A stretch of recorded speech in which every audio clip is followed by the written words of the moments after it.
I give the CIA a total credit for sponsoring and initiating the entire consciousness movement, counterculture events of the 1960s. Welcome back to Rise to Liberty podcast. I definitely apologize for those that were waiting for the show. We had to push it back a little bit. I've been definitely hard at work, working my way through a lot of this information for the West Memphis 3. This is definitely not an easy case. So there's just a lot of information to go through, honestly.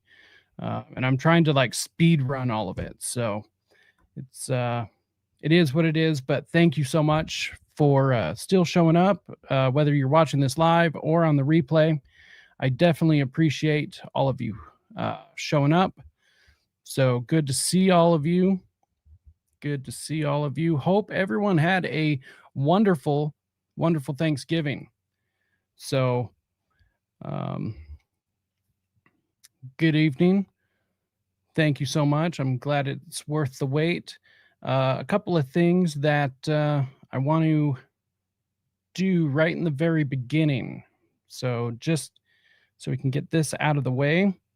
One of the best things that you can do to find me outside of doing a show is pop on over to my master link, which is allmylinks.com/rise to liberty. So you can go do that. I do want to give a couple of shout outs real quick. Let's see if I can get them. It doesn't look like that one's coming up. I had some support given on Buy Me a Coffee, and so I'd like to give a shout out to your mom. Your mom, thank you so much for the financial support. We also had another, I had a couple of people on Ko-Fi. Mudcat, that was quite a while ago. Mike from Vasilla, thank you so much for the support. And let's see, who's the last one? It doesn't look like they left a name.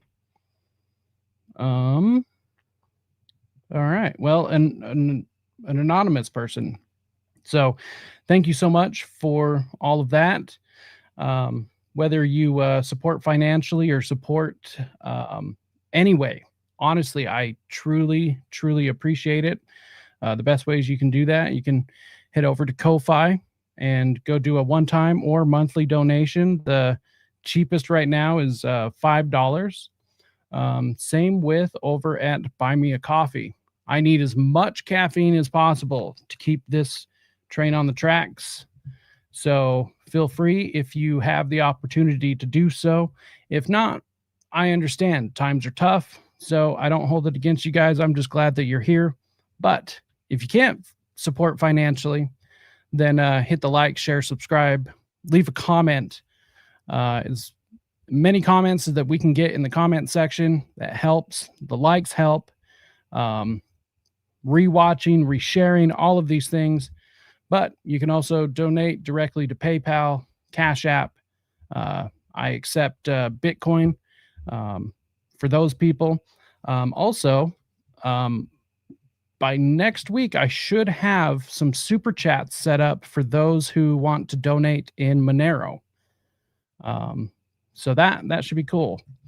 Otherwise, you can also go hit my store, risetoliberty.store, and go pick yourself up a hoodie or, something really cool.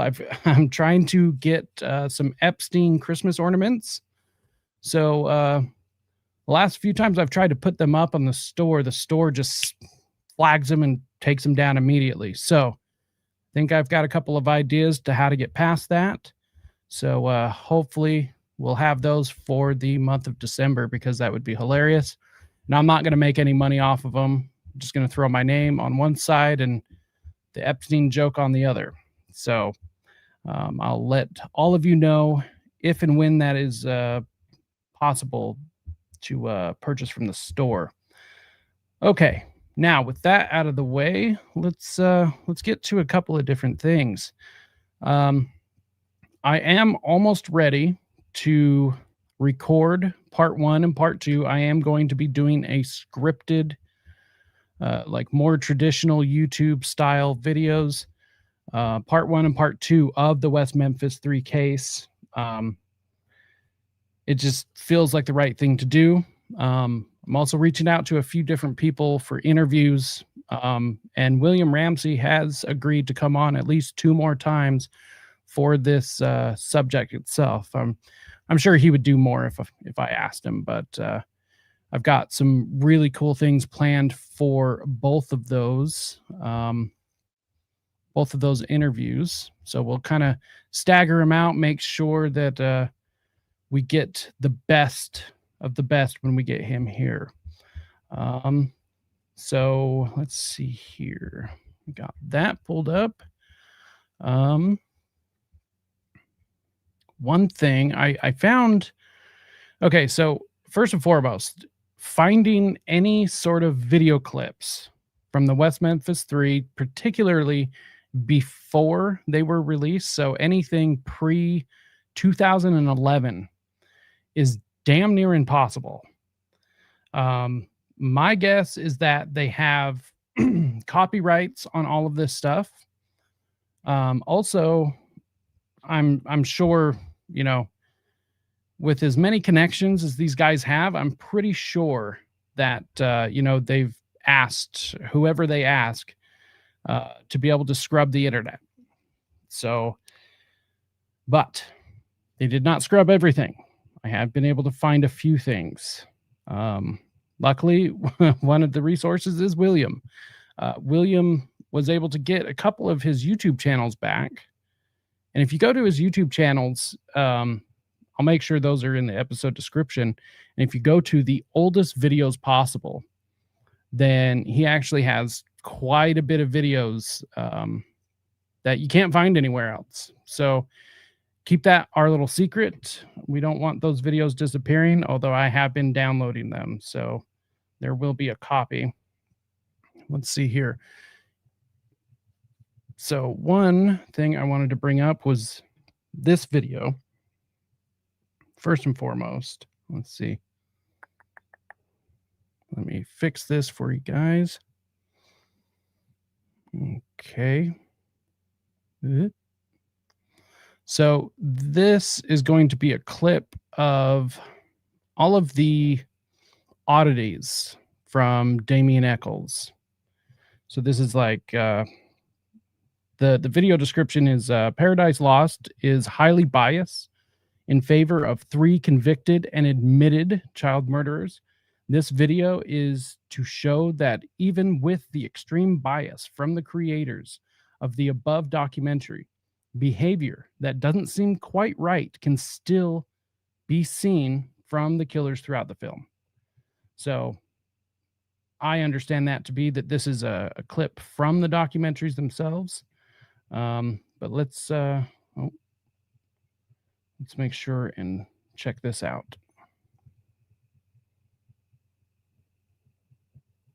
Oh, no captions available, unfortunately.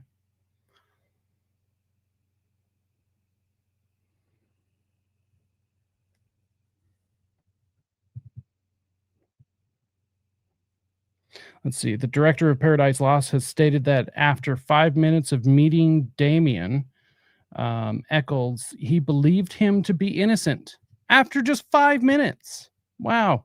What a lucky guy. What a lucky guy. Let's see. Yeah, let's pull that into full screen. I mean, 5 minutes. Wow. He must have made a real impression. As soon as the documentary was heavily biased, or as such, the documentary was heavily biased in favor of the convicted killers, convicted child killers, mind you, twice convicted. The production team is said to have recorded over 400 hours of footage. Boy, would I love to get a hold of that.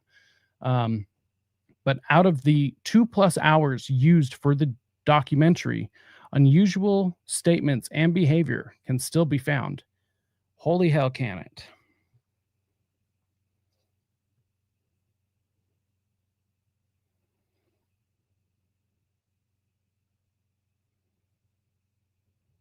Hello? Operator, I have a collect call. Your name, please? Jesse? Will you pay? Yes, ma'am. Thank you. Hey, son. Hey. How you doing? All right. You doing all right? That's I'm good. doing all right. My hand still hurts. Your hand still hurts. Yep. Did you ever find out if it's broke or not? No, I ain't found out. I can move it. But Well, if you can move it, it's not broke. it hurts. Well, if you can move it, it's not broke. It's going to hurt for a while because you bruised it pretty good. You just got to learn not to hit them walls, hit somebody else. Jack his jaw. There wasn't nobody in my room to hit. Oh, okay. What an odd thing to say, right? Like, I mean, it was so normalized for his dad to say that. Like, it was just no big deal. Like, his son is in prison, just punching walls for no reason. Well, punch something other than walls, son. It's like, really? I mean, okay, I understand this is a different time. This is also a different, I'll just call it as it is. It's a different kind of white people, right? But that still is odd behavior, in my opinion. I mean, it's just so nonchalant that he was just talking about getting that angry that he's going to be punching walls. Not to say that I've never punched a wall, not taking that position. I've definitely punched a wall, but it's not healthy behavior.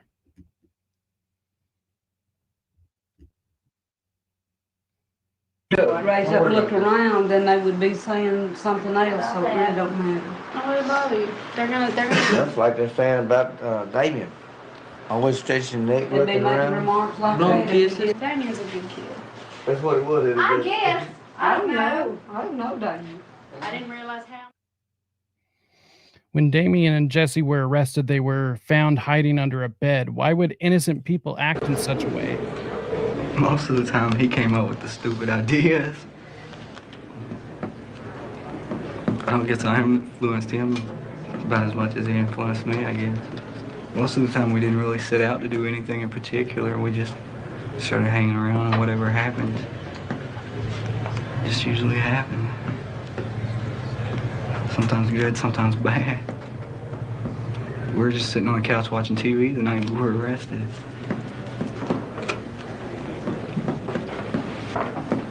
The pigs busted in, started running all over the house. We tried to hide in the bedroom when the cops first came, but they wouldn't leave. We were in the bedroom, turned the light off. Maybe they'll go away. I know you're in there, open up. We saw the lights go out. And Dominique turned them back on and turned them back No, on. that was my sister. Oh. Weird. See, when asked if he would buy the beer when the trial was over, Damien replies, "Whiskey, no more beer." According to one of Jesse's many confessions, Damien and Jason were both drunk on beer the night, or I guess the evening of the murders. Jesse was allegedly drinking whiskey, Evan Williams, and Damien and Jason were drunk on beer, and they also had all been smoking joints.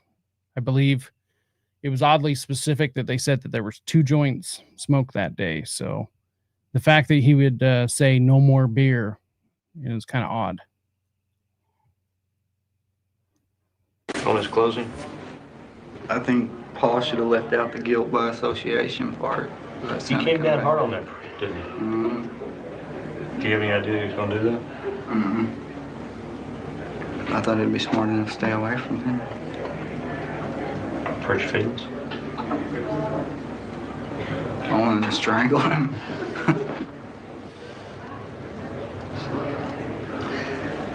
Were you watching the jury? Mm-hmm. How do you pick it? With my finger? No. Now I think it was probably about 60-40. 44 and 60 against us. Once you get out of here, you gonna buy the beer? The whiskey. No beer. And all by the Bojangles chicken.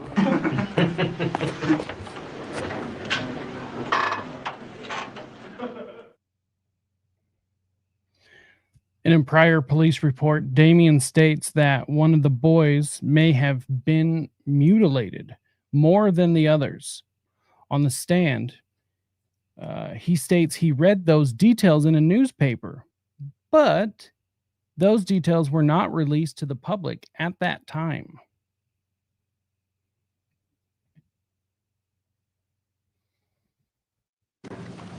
Now, let me refer you back to your statement that you gave Officer Ridge. Did you tell him in that statement that you had been a member of a white witch group for 5 years? No. Okay. I've never been a member of any group. And so if he put that in his report, you're saying that's inaccurate? Yes, I am. He made that up? Yes, I am. On question number 9, how do you think the person feels that did this? The answer was probably makes them feel good, gives them power. Now, I guess Officer Ridge said that too. No, I use common sense on that. Okay. If someone was doing it, then they must have wanted to. And if they were doing something they wanted to, it must have made them happy. I don't think they were doing it because someone forced them to or because they didn't want to. Okay. So in your mind, the person that killed these 3 kids, it's common sense that killing 3 8-year-olds would make you feel good? Whoever did it, it must have. Okay. Did you also tell him that each person had a demonic side to them? I believe every person has a good side and a bad side, okay. Yes. Well, were those your words when you referred, when he's got written down here, he stated that there was no control of the demonic portion of people? He asked me, did I think there were some people that could not control that side? I said, yes, I guess there is. It also states that Damien stated that the younger the victim would be more innocent, and in turn more power would be given the person doing the killing. Right. Okay. Did you say that? Yes. Okay, those are your words. Mm-hmm. Did you pick that up when you were studying to be a Catholic? No. I saw that on several movies, books. Question number 11, when he asked you. So the Catholic comment, for those who don't know, they were asking Damien when he took the stand where he got his name from, because once again, anyone who doesn't know, his real name is not Damien, it's Michael Wayne Hutchinson. Just a few years before the crimes were committed is when he started going by Damien. Damien's claim, at least during the trial, was that he decided to take up the name Damien because he was studying to be a Catholic, and he came across a story of a priest who would treat lepers, and his name was Damien. And so that's why he decided to go by Damien. But sounds like a load of bullshit. I do find it interesting because a novelized version of The Exorcist was found in his room when the police executed search warrants. So I don't believe they found any Bibles. I've never seen any reporting of any Bibles being found in his house, let alone his room. So what seems more likely? That he named himself after a priest, or, he named himself after, a character from The Omen, or possibly The Exorcist, because there's Damiens in both. So how do you think they died? And its answer is mutilation, cut up all 3, heard they were in the water drowning, cut up one more than the others. Is that, again, what Officer Ridge said and you just agreed? No, I had saw that on TV, newspapers, people talking. And you knew it about the drowning, correct? I knew they were in the water. I didn't know that they drowned. And you knew that one was cut up more than the others? He asked me, was it possible? He said, do you think one was hurt worse than the others? I said, yeah, I guess. So again, that particular area is one of those things where Officer Ridge told you, and that wasn't your response. You just responded about the drowning and mutilation. If he didn't get the answer he liked, he would go back and try to get me to say something else. And it's your testimony specifically that you aren't the one who said one was cut up more than the other? No, that I it was didn't. Officer Ridge who said that? I agreed with him when he said that. Okay. And if he says something different, he'd be lying about it, right? You're the one telling the truth. I wouldn't put it past him. See, after Damien admitted on the stand that he changed his alibi to fit the circumstances, his excuse to his attorney was he was daydreaming. Daydreaming on the stand when on trial with a punishment of the death penalty is not something you would expect from an innocent man, unless you were a very cold person who lacked emotion, maybe. Right. That is not normal human behavior. Once we look at his psychological records, in Exhibit 500, I could believe either. I could actually genuinely believe that he is daydreaming, that he just doesn't give a shit. Largely because he's arrogant enough to believe that even if he does get sentenced, he's most likely not going to die, or he has, faith that he is going to get out, something along those lines. He is that arrogant. Otherwise, I could totally believe that he is just this cold and callous of a person. Hell, even both could be true. So however, it is odd for an alleged innocent person, because that is the story, right? That he is innocent. He didn't commit these acts.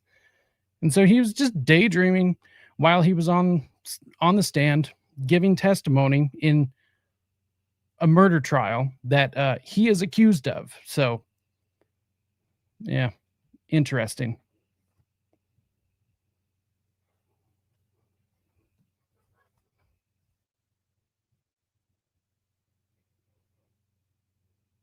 What do you think?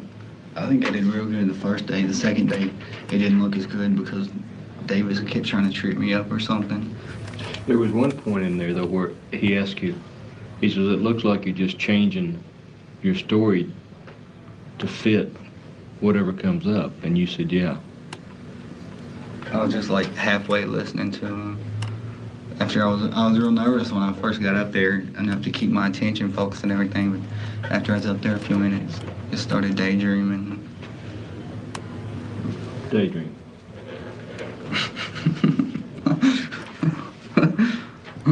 Maybe they'll only halfway kill you when they convict you. Maybe they'll only halfway kill you. Part of Damien and Jason's alibi was that he was with Jason at key moments during the day in question. Yet here Jason is stating that it seemed Damien done it, but if he was part of Damien's alibi, how could he not say, no, that's impossible? Truth is, none of the three, Damien, Jesse, or Jason, had an alibi when questioned only one day after the murders. So they've never, up to today, up to this evening, all three of them have never been able to come up with an alibi. So that is incredibly suspicious. Do you understand now why we didn't want you to testify? Yeah. Can you see how it hurt Damien? I think it did. And you see how they talked about his witnesses? Mm-hmm. See, they didn't have anything to talk about us. They didn't have anything to talk about because we didn't give them a chance. And, oh, man. It's heavy.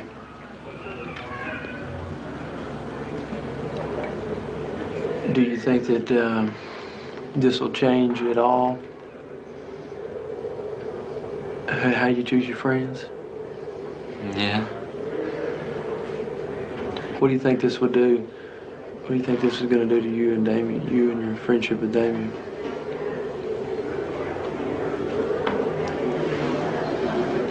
stop it, I guess. Would you stop being his friend? I wouldn't be his enemy, but after this, he probably wouldn't be around or that. You heard what was said about him. Do you think you could have done it? About what they said? Yeah, do you think Damien could have killed those little boys?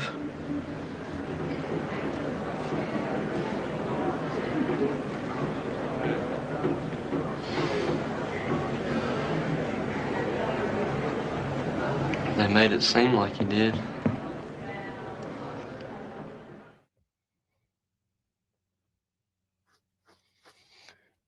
Final word. For a moment, ignore the media that wants to portray these killers as wrongfully convicted men and ask yourself, when in a million years does an innocent man make the following statement?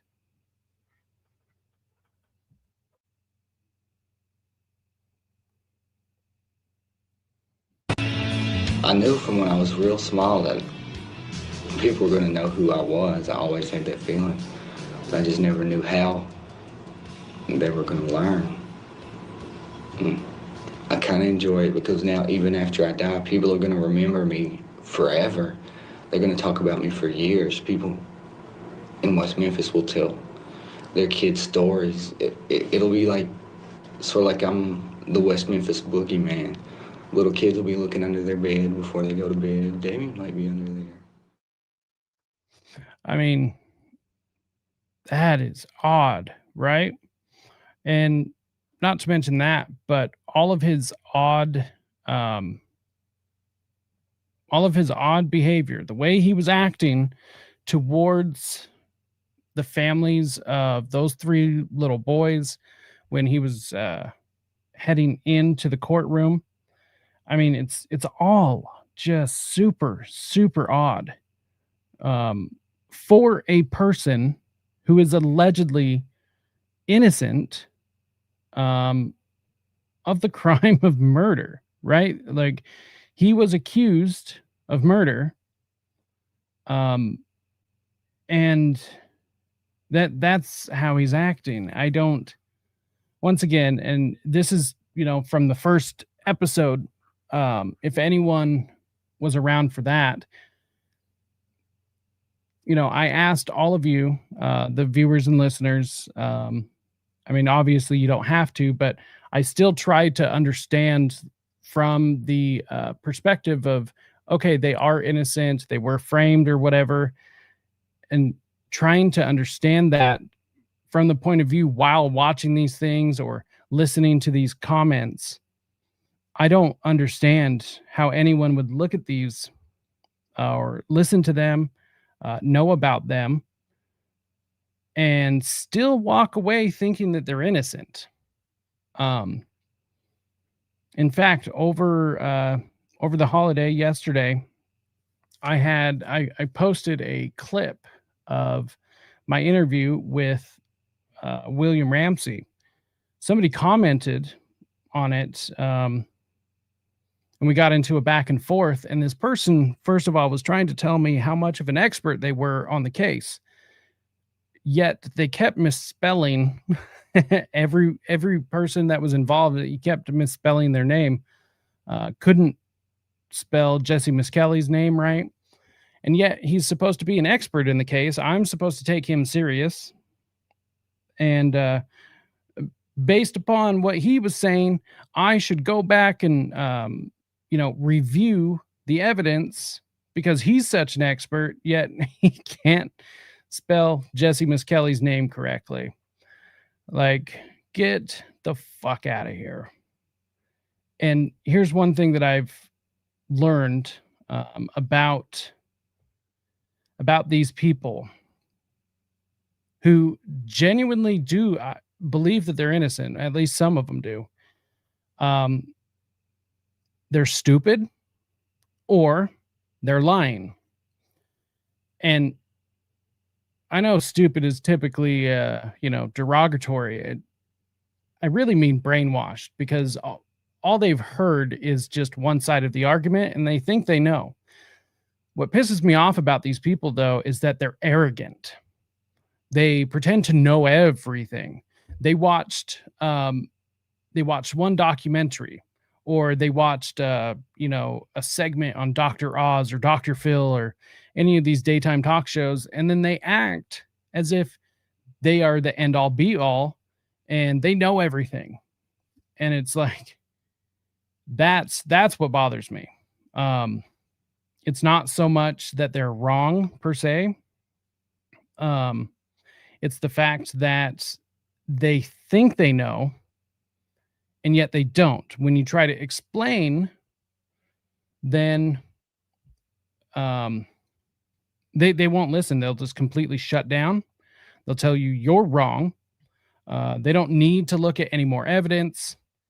And it's the most frustrating thing ever. And so with this particular person, all I did was I just started berating him. It's like, if you're going to act that stupid, because I always give the benefit of the doubt first. I even told him, and this goes for anybody, anyone ever. If somebody will genuinely sit down with me, I will walk anyone through the case. I will hold their hand, walk them through the entire case from step 1 or step A to step Z. And I will personally set aside my time, sit on a Zoom call, or even do it in person. I will gladly walk through somebody through the case. However, if they're not discussing these things in good faith, then no, I'm not going to do that. I'm also not going to I'm not going to waste my time on top of that. And, I offered the same thing to this person, that I am so convinced I can walk somebody through the case and show them that they're wrong, show them that these twice convicted child murderers are in fact guilty. He just ignored that. And I said, well, let's debate it then. He ignored that. And so I told him to go take his opinions back to the kids' table where it belongs.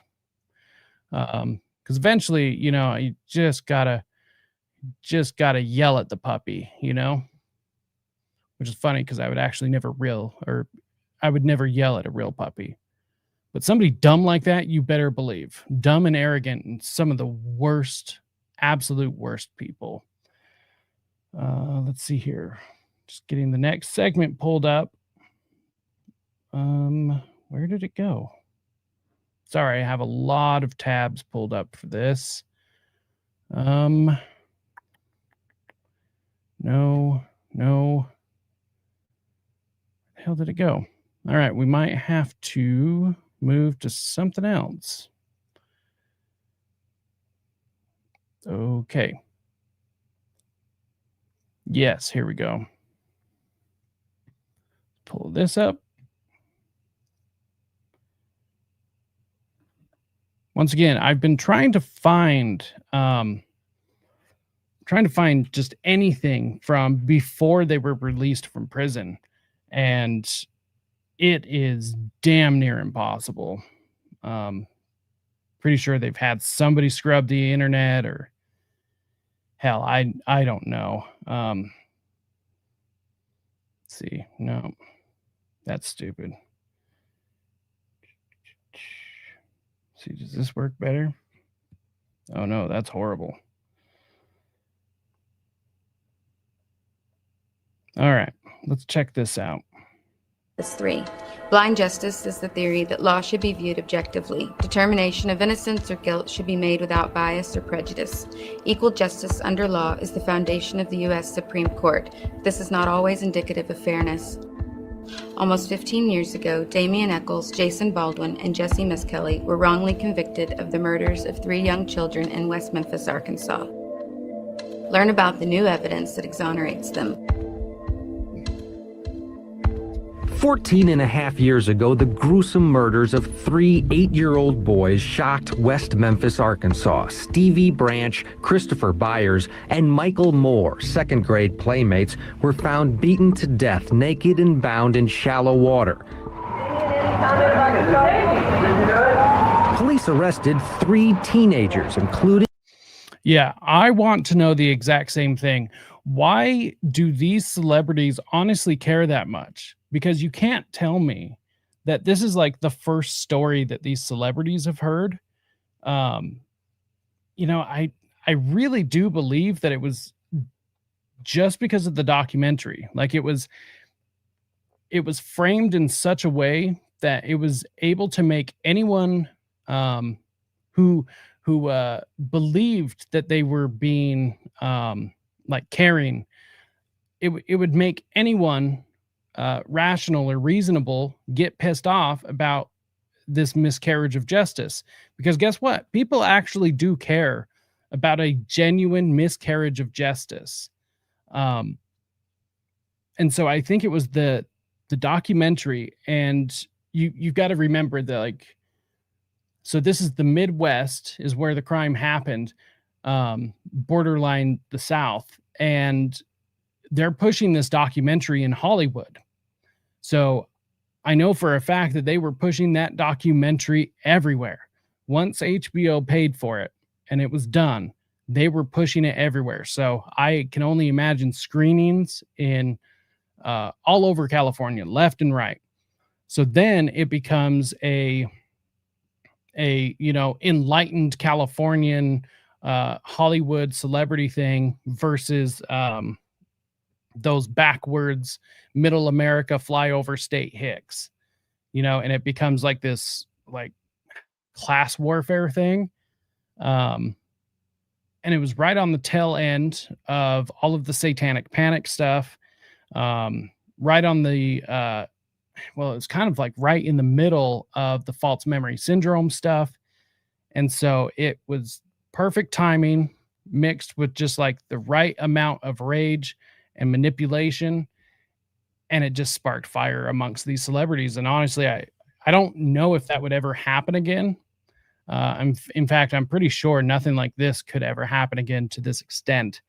But it is odd, isn't it? Because if that documentary would have never come out, I guarantee we would not probably even know about this case. That's my guess. Of course, I'm just speculating. So I don't know, but the documentary is the reason why this has gone on for 30 plus years at this point. An alleged devil-worshipping ringleader named Damien Eccles. Eccles and 16-year-old Jason Baldwin denied involvement, but 17-year-old Jesse McNelly confessed, telling authorities they killed the boys after a chance encounter in the woods. McNelly, who defense attorneys claim has a low IQ, now says the confessions were coerced. Despite a Right. But here's my question, because I do agree with you, Desert Rain. For all of the blind viewers, I think those celebrities are also occultists, and that's why they supported the West Memphis Three. I completely agree. My question is, how would most of them know that they're occultist just from watching the documentary, unless they are occultists, and so therefore they hear a satanic panic story, and because the celebrities are occultists, they just want to hurry and jump on that because it kind of seems like a slam dunk, it seems like a safe thing to get behind. Once again, there were so many cases that were dismissed because of satanic panic. And so at this point, it's really like a PR safe cause to get behind. And of course, any sort of occultist or Satanist or whatever being persecuted usually is a pretty good mix, or is a pretty good cause for celebrities to hop behind. Lack of significant physical evidence linking the teens to the crime, all three were found guilty. Eccles was sentenced to death. The first verdict reads as follows. We, the jury, find Damien Eccles guilty of capital murder in the death of Stevie Branch. We, the jury, find Damien Eccles guilty of capital murder in the death of Chris Byers.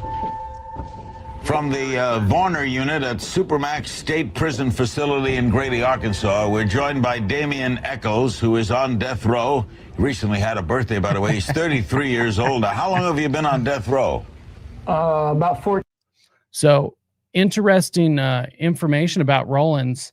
He actually grew up in Washington, D.C. I'm pretty sure he's a spook. There's a bunch of... Okay, I thought that disappeared for a sec. Whew.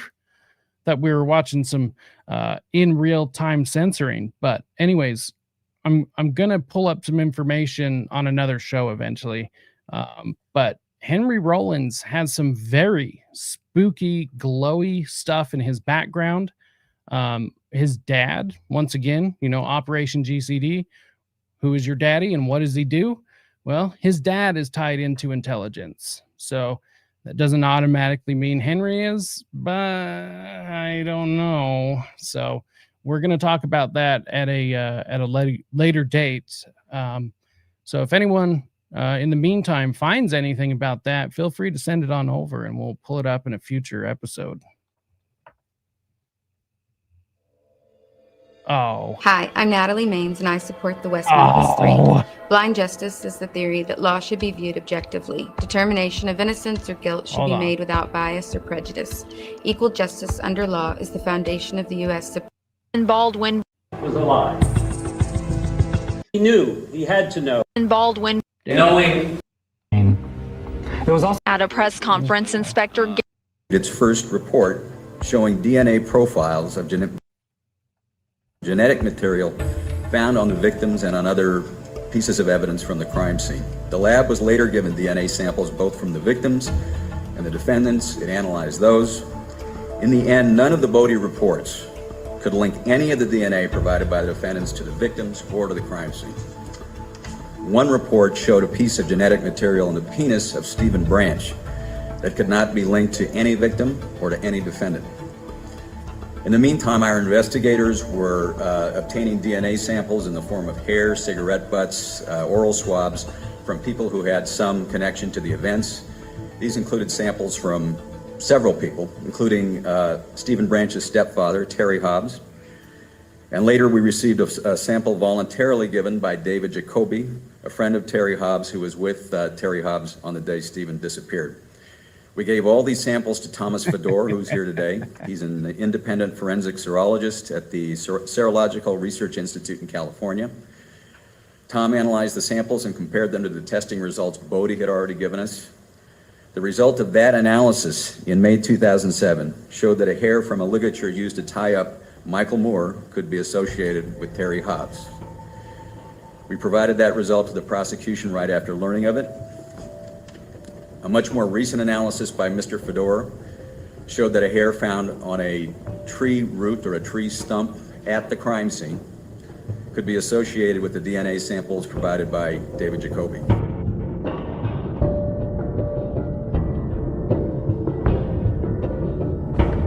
If the West Memphis 3 are innocent, as Damien Echols' supporters claim, then someone had to have murdered the 3 boys.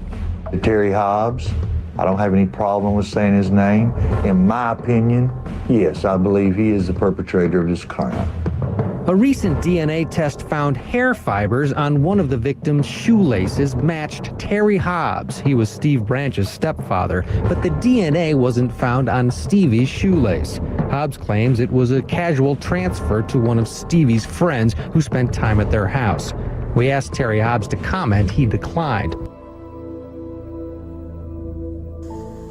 In addition to the DNA, there have been other defense discoveries that bear on the question of actual innocence. As some of you know, a critical prosecution theory at the 1994 trials, and Mr. Reardon mentioned this, was that the defendants used a survival knife to inflict most of the injuries on these victims. This knife is found in the lake, hidden behind Jason Baldwin's house. There are marks on Christopher Byers where you've got like a dash where it's a cut, an open space, a cut, and an open space. And if you take this knife and do that, you can see it leaves a cut and an open space, cut and an open space. Now, if you take this knife, Defense Exhibit 6, and even with the slightest pressure, it makes a straight line. In late 2005, the defense hired a pediatric pathologist to review the autopsy reports, the photographs, and other evidence to get her opinion about the cause of the injuries. Her name is Janice Opoven. A few months later, we learned Dr. Opoven's preliminary conclusion, and that was that animals had actually caused most of these wounds, and that they had... Okay, that's something I want to talk about. The animal predation theory, which is just a fucking joke. Okay, so the theory is that either after the boys had died, or while they were dying, or possibly even before, the injuries on their face and everything. In fact, let's see. I'm just going to say this right now. So, sensitive content warning, blah, blah, blah. Shouldn't be letting your kids watch this anyways. But if you are, you're your own parent. You can choose what's right for your kids. However, sensitive warning. So here is the wound that we're talking about. They're claiming that the animal predation theory people are claiming that this is caused by some sort of animal, either before or after death. No. First of all, as soon as the boys were found, they immediately dammed up that drainage ditch, which is basically what it is. Technically, in that region, they call them bayous.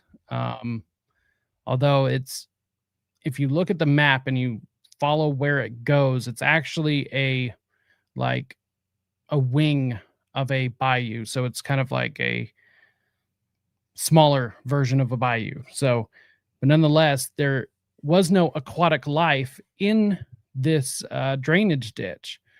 Once they found where the boys were, they dammed up both sides and they drained the entire thing.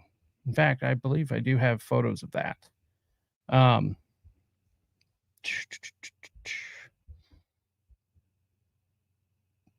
Let's see here. So, yes, right here. Let's see. If I have something to be able to visually show you guys, I definitely want to do that. It helps.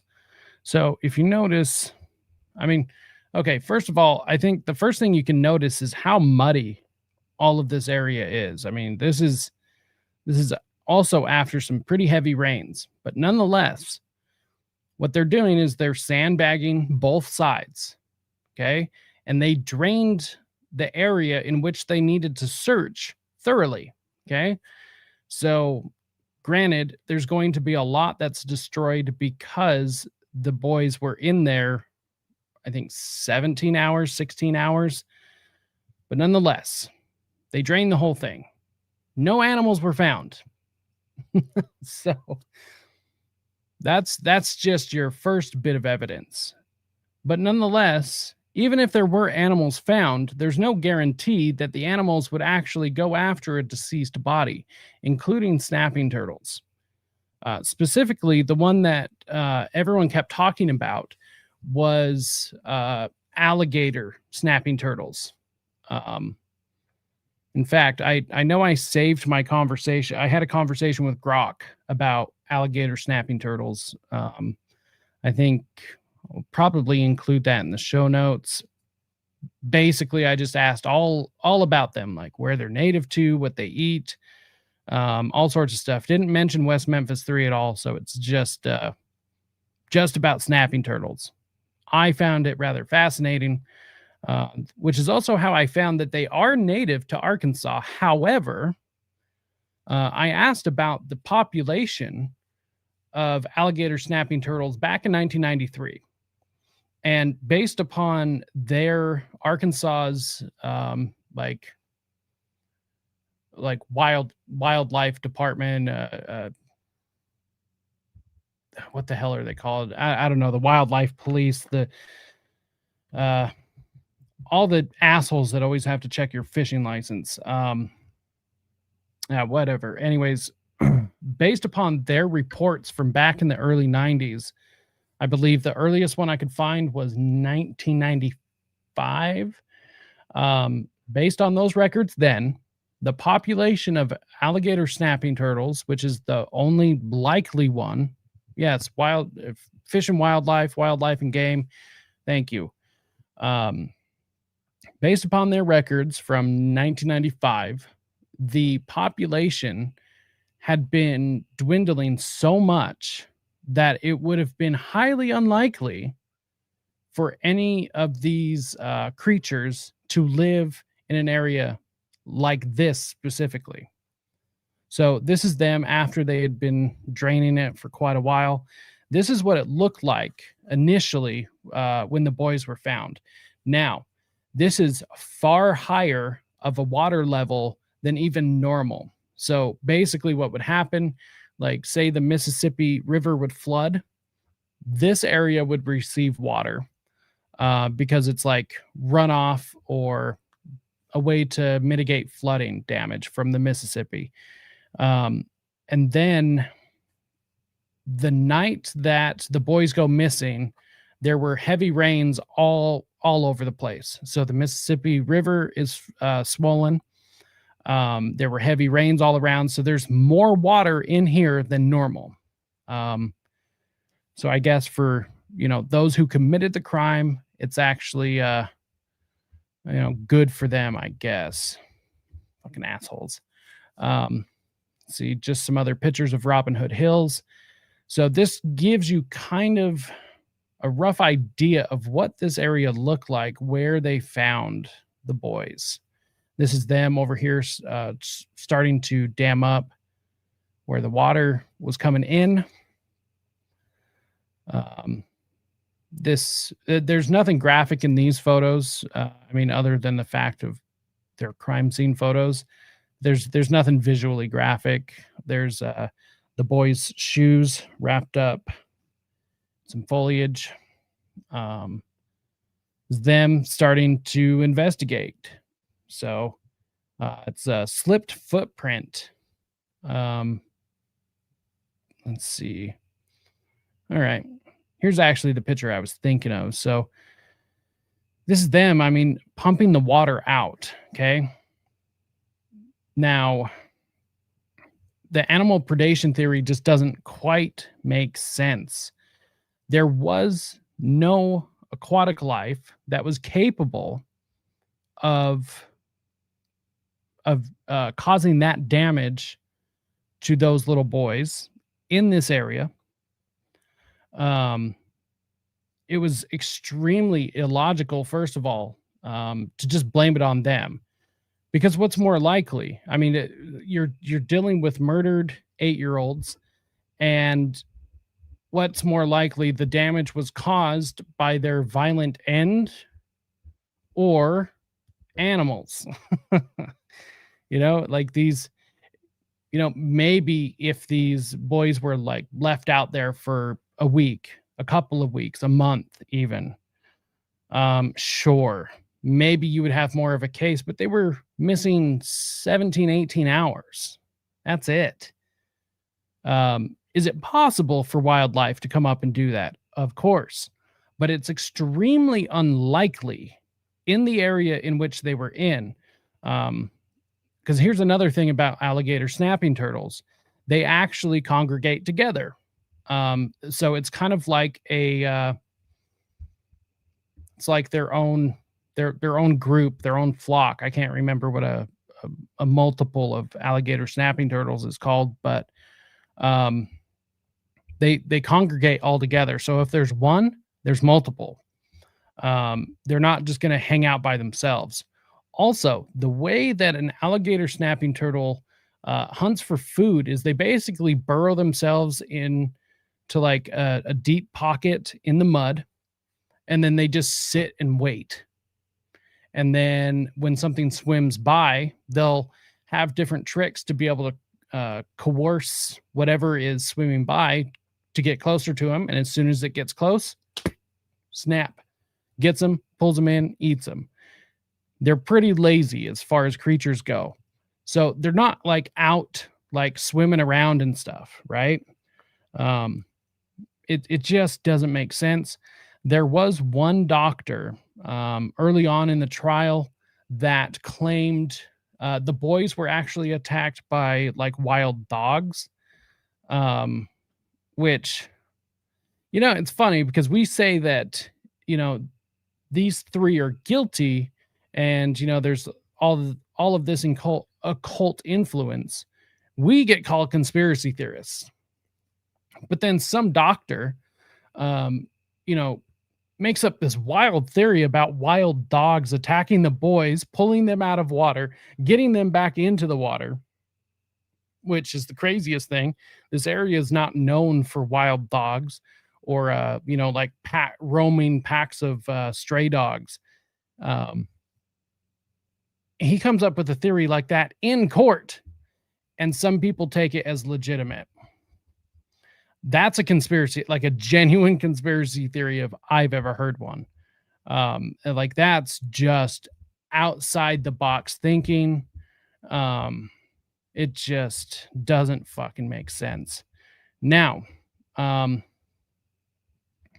let's see here.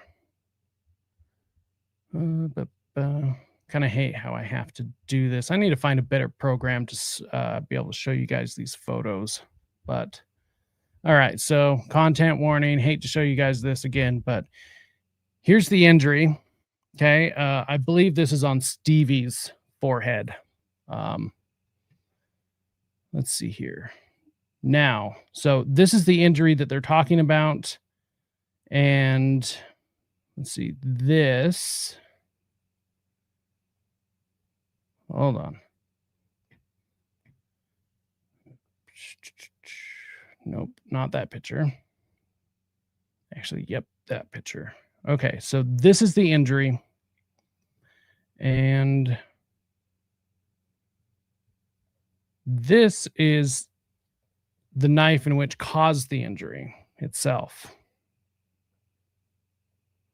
Okay. And this is how they found it. This is the knife that they found behind Jason Baldwin's house. I believe that was like a month or close to a month. Or actually, no, I believe they were already locked up by this point, by the time they found it. So just on measurements alone, it actually does match up. But for whatever reason, the prosecution obviously did not want these boys to have been smacked with this knife. And it just makes their job much harder. Found this kind of interesting. It was a Special Forces survival knife. I mean, for the time, it was pretty common for everyone to have these. Here's them actually pulling the knife out of the water. The diver that found it.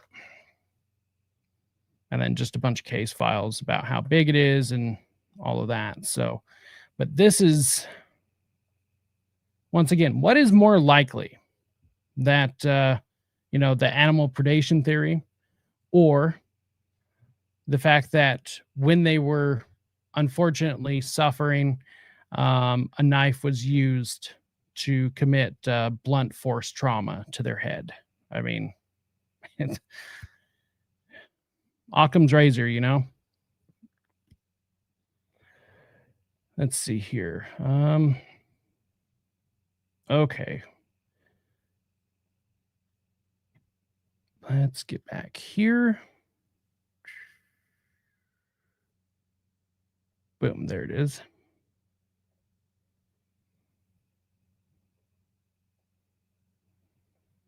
It happened after the time that the victims died. And of course, if that were true, it was a very dramatic development because it would expose key elements of the prosecution's case as utter nonsense. So we then consulted with 4 other renowned experts. They included forensic pathologists, Dr. Werner Spitz. When a dog or other carnivorous animal attacks a body after death or before death sometimes, they scrape the body. They move. So let's see.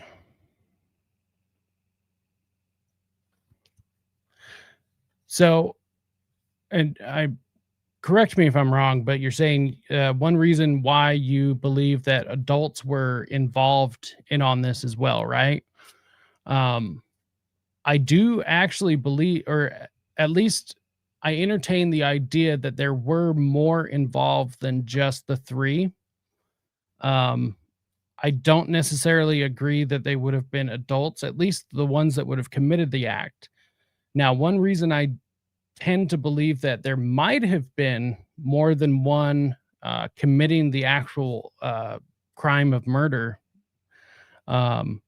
is because there were actually a couple of younger people around Damien and Jason's age at the laundromat just up the street before the laundromat closed, washing their wet and muddy clothes.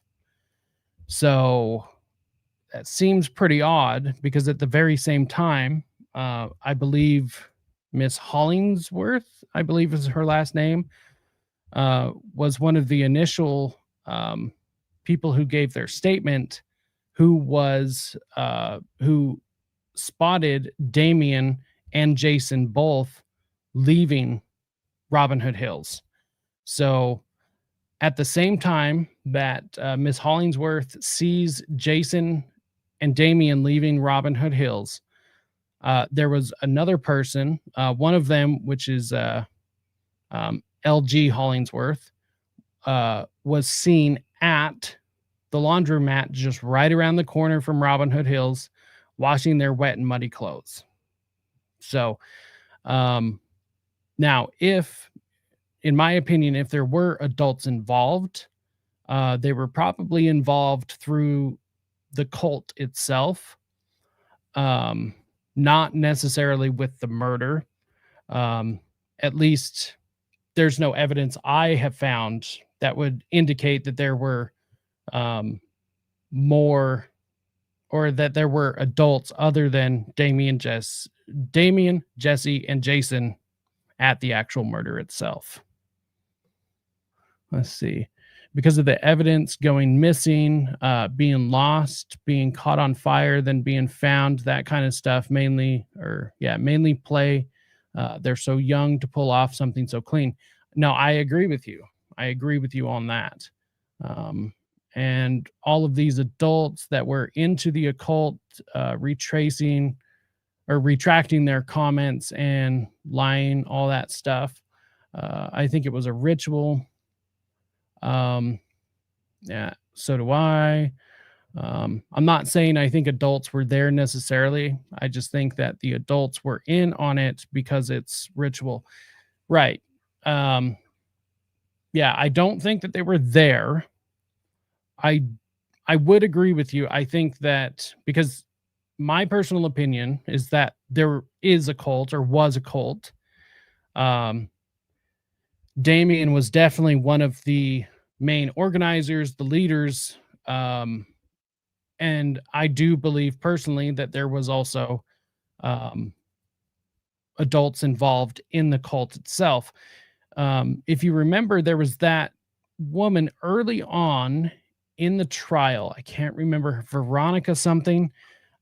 She was actually working with the police or something. She was telling Jesse McNelly that she wanted to meet Damien. But mind you, this woman was like in her late 30s. Okay. So like, that's weird. But she wanted to meet Damien because she had an interest in witchcraft. So Jesse introduced both of them. Damien got her to buy them alcohol or something. And then Damien started talking to her about like witchcraft and stuff. Now this actually parallels, funny enough, the reason why I actually agree, Art of the Personal Story, why I agree with the fact that there were adults involved in some sort of a cult or coven or whatever it may be. Let's see, what the hell was it? It was a murder that took place in the 80s. Let's see if I can find it real quick. If I can't find it, we'll just move on and I'll bring it up on another stream. But there was a confirmed satanic murder in the 80s in Texas. Let's see, where the hell was it? It happened at this really odd location where there is a lot of really horrible things that happen and have been happening since like the early 1900s. Where is it? But it's this lake location in Texas, central Texas, I believe, if I'm remembering correctly. Let's see, where is it?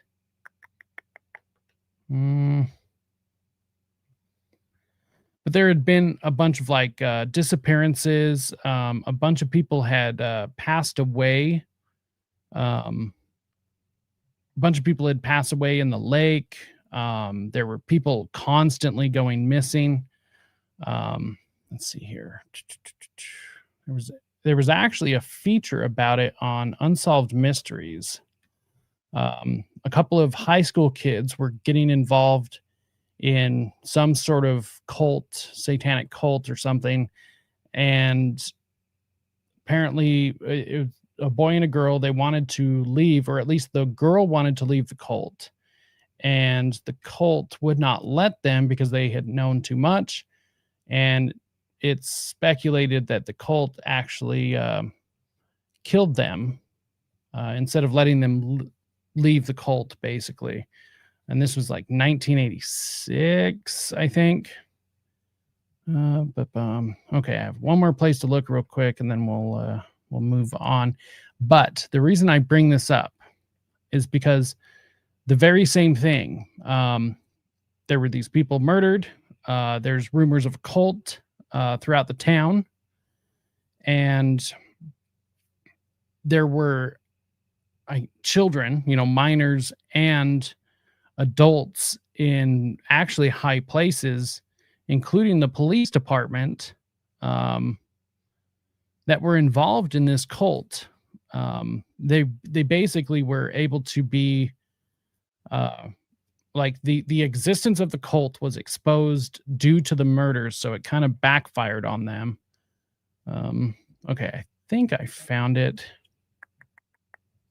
Give me just one sec. Let's see.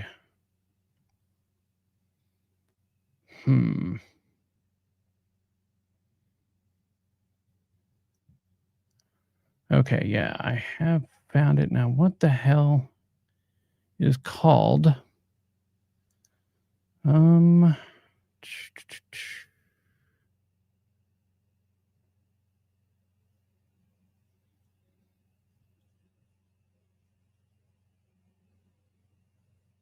Let's see. Give me just a sec.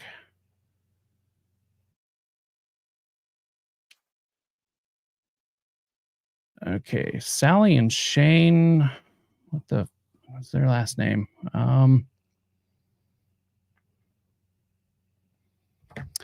Sally and Shane. Let's see. No, it's not Lake Nasworthy. At least I don't believe so. Let's see.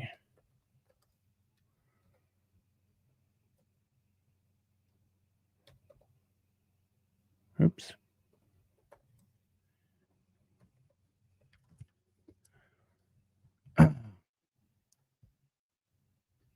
Okay, here it is. Yeah, no. You're right. Yeah, Lake Nasworthy. Yep, you're right. Art of the Personal Story. So the murders of Sally McNeil and Shane Stewart. It is so similar to the West Memphis 3, other than the victims. Let's see. Here we go. Yeah, right here. So the murders of Sally McNeil and Shane Stewart.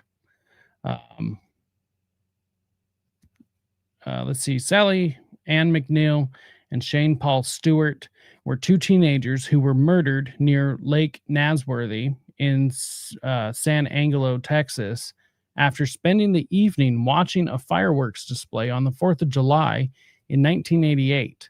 Their murders, which remain unsolved,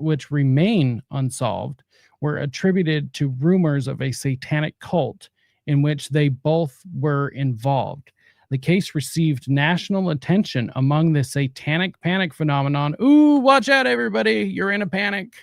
You're in a panic because you questioned the involvement of Satanists, satanic panic phenomenon of the 1980s, and was profiled in national media as well as on Unsolved Mysteries.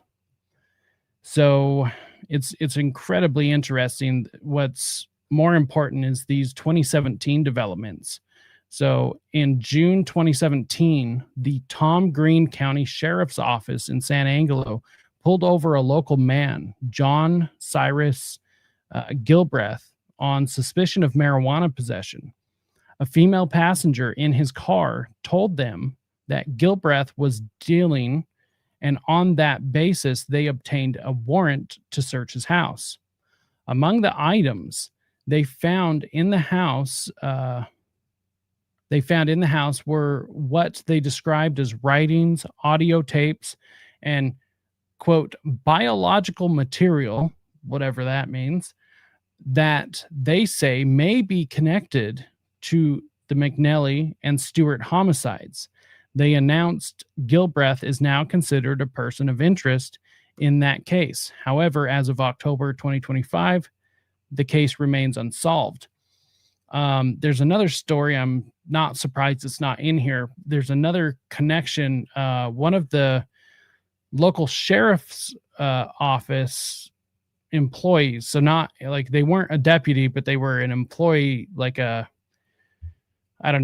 just an office employee, actually got busted and fired for destroying records involving this case.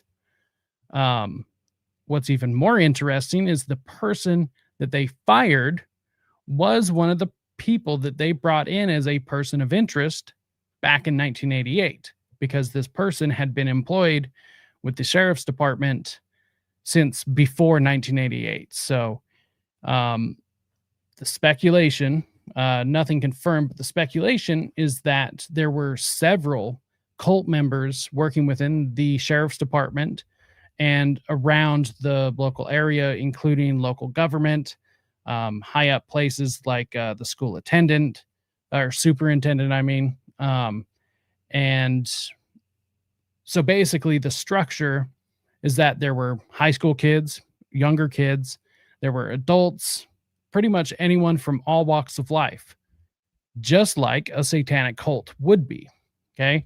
Because Satanists make up all kinds of people.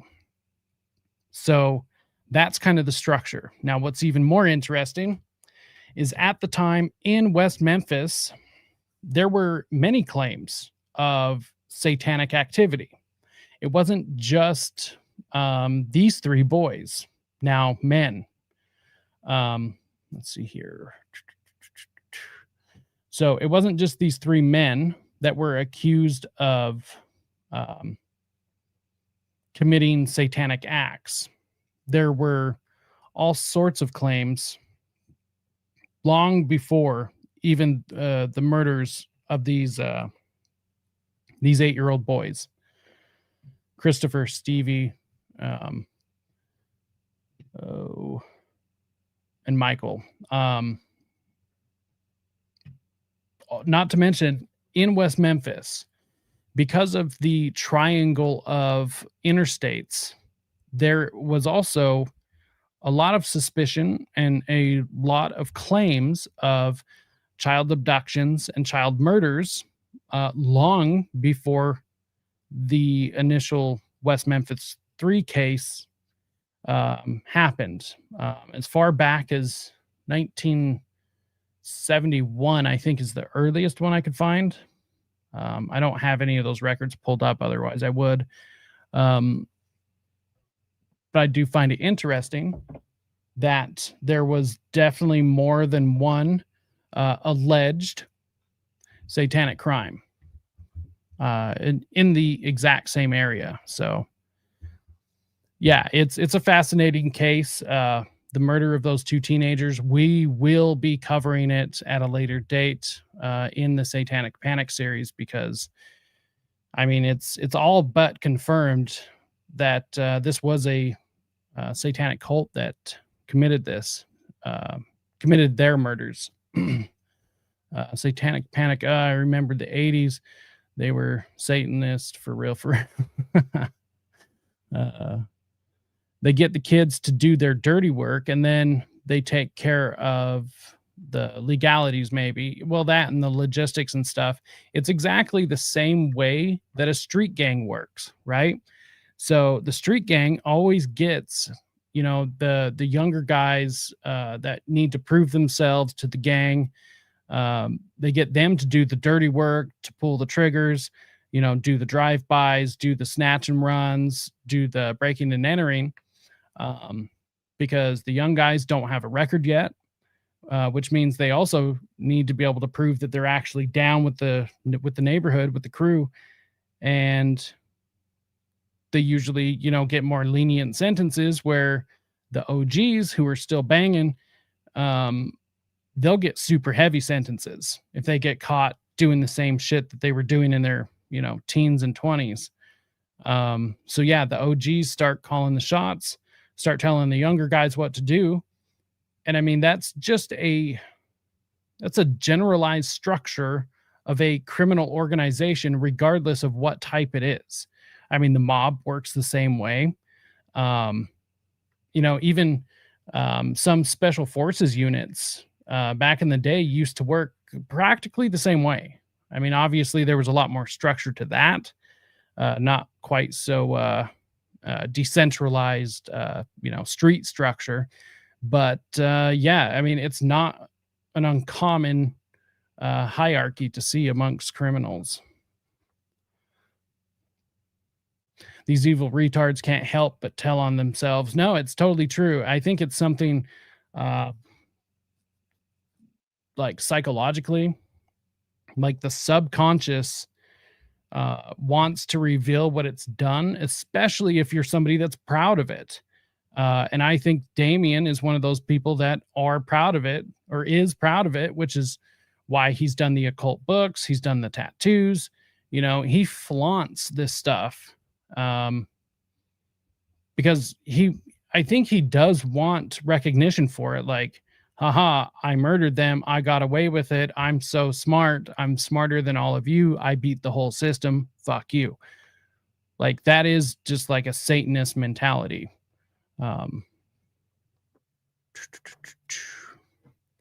Right. That's exactly what I think is happening in West Memphis. Exactly. That's why that story of those 2 teenage murders come to mind, because it seems like the exact same structure, or at least something very similar. And mind you, I mean, Arkansas is not super far away from Texas, or at least where these things happened. So, I mean, for all we know, it could be the exact same organization, just different, different chapters or whatever.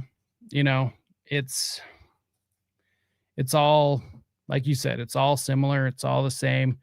But yeah, it's almost the same story. So, but we will cover that on a future Satanic Panic episode. that we do on Wednesdays.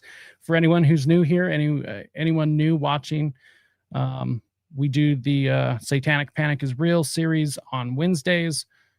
Typically, I think we're going to start doing it 5 p.m. Mountain Time, which is 7 p.m. Eastern. Move their claws on the body and try to bring the body closer to them. They do this several times. And you have here 2 of the victims that have the same identical injury. And the spacing and the configuration of those injuries is not compatible with a serrated knife such as this, or for that matter, any knife. In addition, forensic odontologist Richard Suberon from Miami-Dade, the medical examiner's office. There are no stab wounds. If somebody's going to use a knife, what do you do with a knife? You run around and scrape with it like this? I mean, come on. You stab with a knife. There are no stab wounds on these. Any one of the 3 have no stab wounds. So this knife didn't cause any injuries. No knife caused any injuries. And the injuries to the body were post-mortem done by animals. If you know you didn't do something, isn't all of this frustrating? Frustrating doesn't even begin to describe what all this is. Yeah.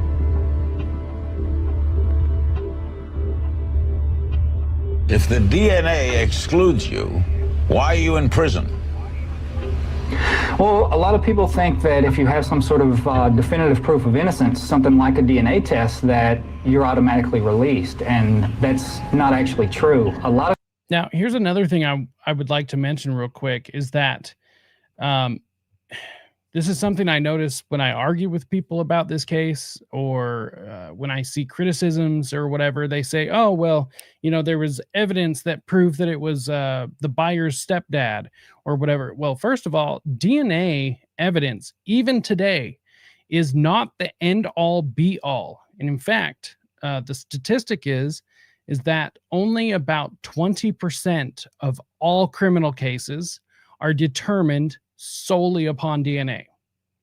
So that leaves a vast majority of criminal cases where DNA might play a role in the evidence, but DNA is not the determining factor in almost anything.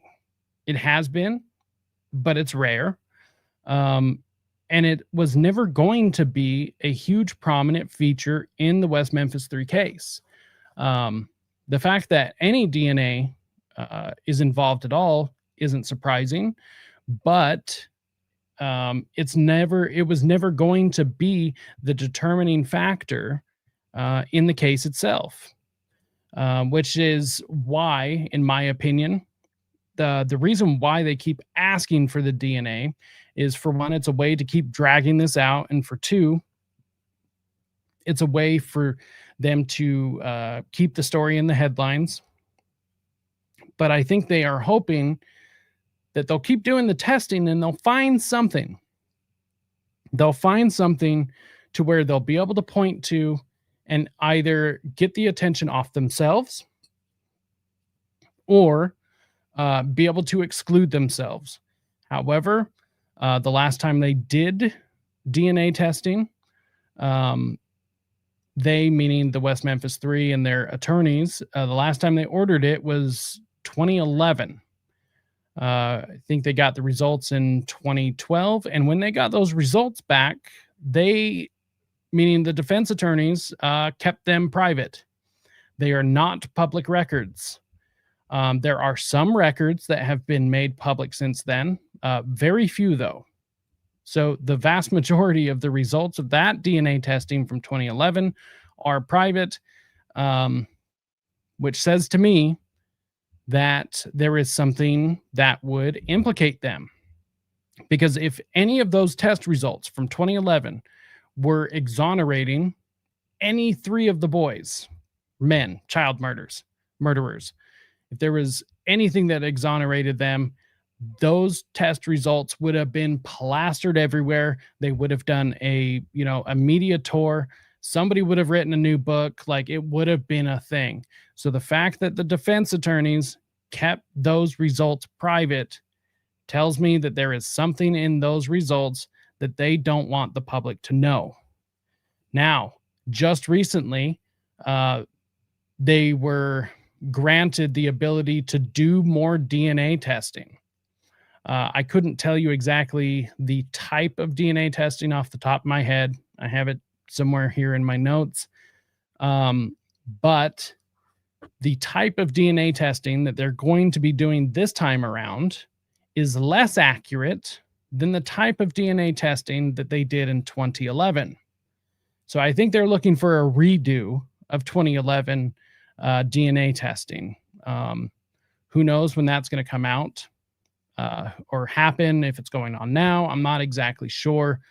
You better believe I will update regardless of what I'm doing on this channel. When the results come out, you better believe there will be an update. Now, real quick, I want to mention one of the reasons I think it's so important to keep talking about this case is because it is 30 plus years later. They're still trying to get DNA testing. They're still trying to push for their innocence. And it's interesting because technically the case is solved, right? They are guilty. They are guilty as a matter of law. They are guilty.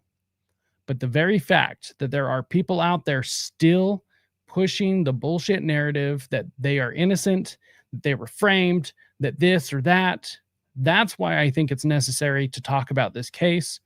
Now, I've said it before, I'll say it again. I don't think I'm going to add necessarily anything new to anything about the case itself. Maybe, a different perspective, some different theories. But as far as the actual case itself, I'm not going to be breaking new ground here. But I do think it is incredibly important to keep the pressure up and to keep the truth in the cycle just as much as these people keep pushing the innocence, just nonsense theories. So this is kind of why we're talking about it, or we'll keep talking about it, why I wanted to do this series.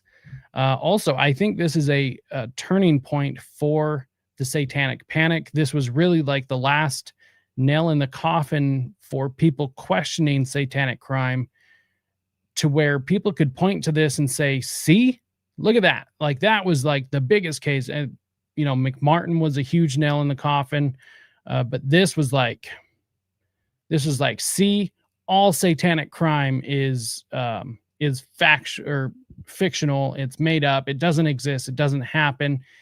Even these boys got railroaded.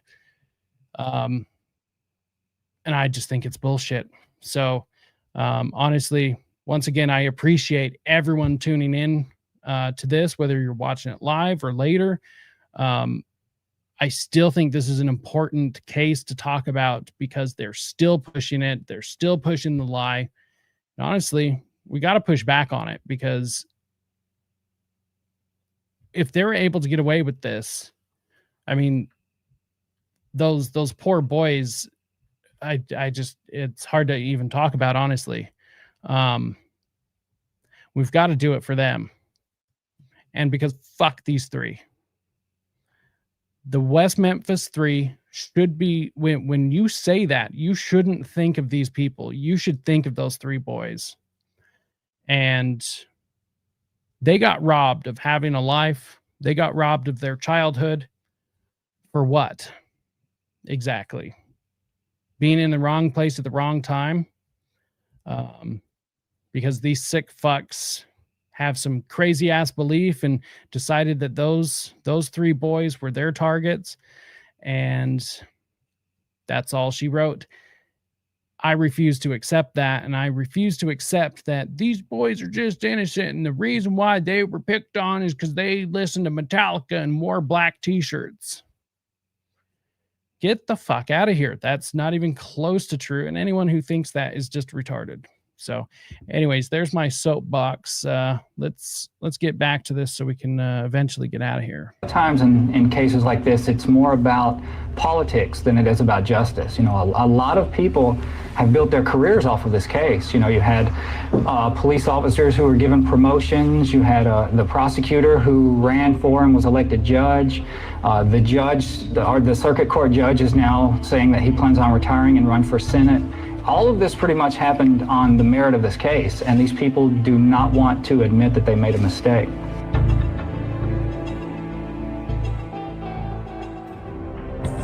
A rally was held in Little Rock today urging Arkansas Governor Mike Beebe to take action in the case of the West Memphis Three.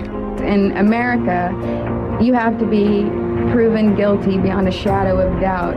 Natalie Maines of the Dixie Chicks was there. The families of the victims were not. Still, many of them now support Eccles' claim of innocence. I said it for years, you know, that the 3 men in prison, they're guilty. They did it.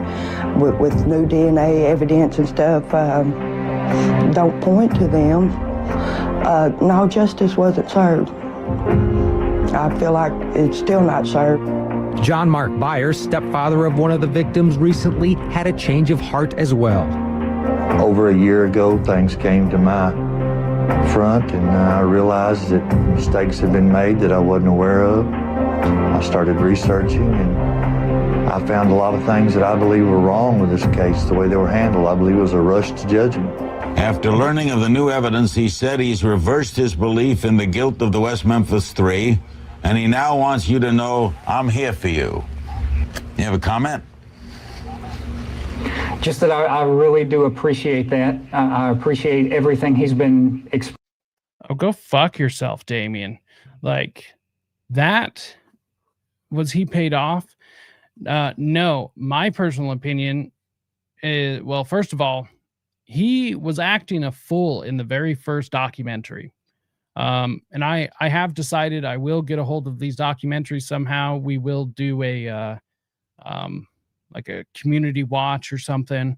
But anyways, so in the very first documentary, he was straight acting a fool. He was like acting so suspicious and so crazy. But what happened is later on, after the documentary came out, it turns out HBO was paying him to act like this and say all of these crazy incriminating things. So is he kind of a sleazebag? Yeah, because he took the money, and he's, you know, for lack of a better way to describe it, he kind of sold his soul to act like that. Like, you, even lower IQ people, you can't tell me that you don't understand when somebody's trying to use you for something. Like, it's pretty instinctual, in my opinion. So he took the money and he acted like that, but that doesn't mean he's guilty of shit. So my personal opinion is after that documentary, and then the second, and then once again, the third, I mean, he has suffered almost 30 years of the public just abusing the hell out of him, saying that he's the guilty one, saying that, you know, he's responsible for his son's death and all of these terrible things. And I think because he made himself a target, he broke. He eventually broke. And now that's where he is. He switched sides because he got browbeat into it. So that's my personal opinion. I don't think he was paid off necessarily to switch sides. I think he just got his spirit beat until he did. So let's see. They are demons and should be under the prison. I do not disagree. Although I do think death is too easy for them.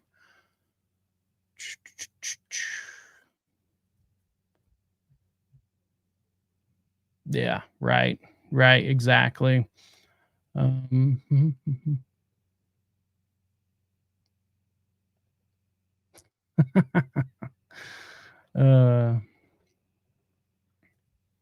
So the reason I say kind of a sleazebag, I've never met him. I can only infer what I know about him from watching him. I assume he is a sleazebag because, I mean, he took the money to act all crazy. I sure as hell wouldn't make an ass out of myself, especially about something like that. I assume there's also some pretty bad shit we don't know. But relatively speaking, still doesn't make him a murderer, still doesn't make him guilty of this. And so he was wronged because of that. To be fingered as a murderer when it's very clear you were not, I still think that that's wrong.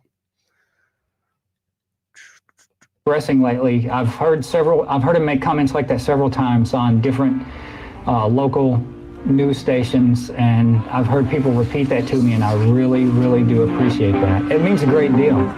Sick and tired of hearing things from uptight, short-sighted, narrow-minded hypocrites. All I want is the truth. Just give us some truth. Number of famous people, celebrities and artists and writers have rallied to your cause. How does that make you feel? You've become a cause celeb. Grateful, appreciative, thankful, more so than I could ever even begin to articulate. You know, it's through their efforts and through the attention that they brought to the case and through donations that people have made that we were even able to do this DNA testing now. Have they been to see you? Eddie has. He's been to see me a couple times. We talk on the phone. Eddie Vedder, you right, piece of shit. Things of that nature. Eddie has went above and beyond the call of duty to me and my wife both. You know, he's been probably the greatest friend a person can have through all of this.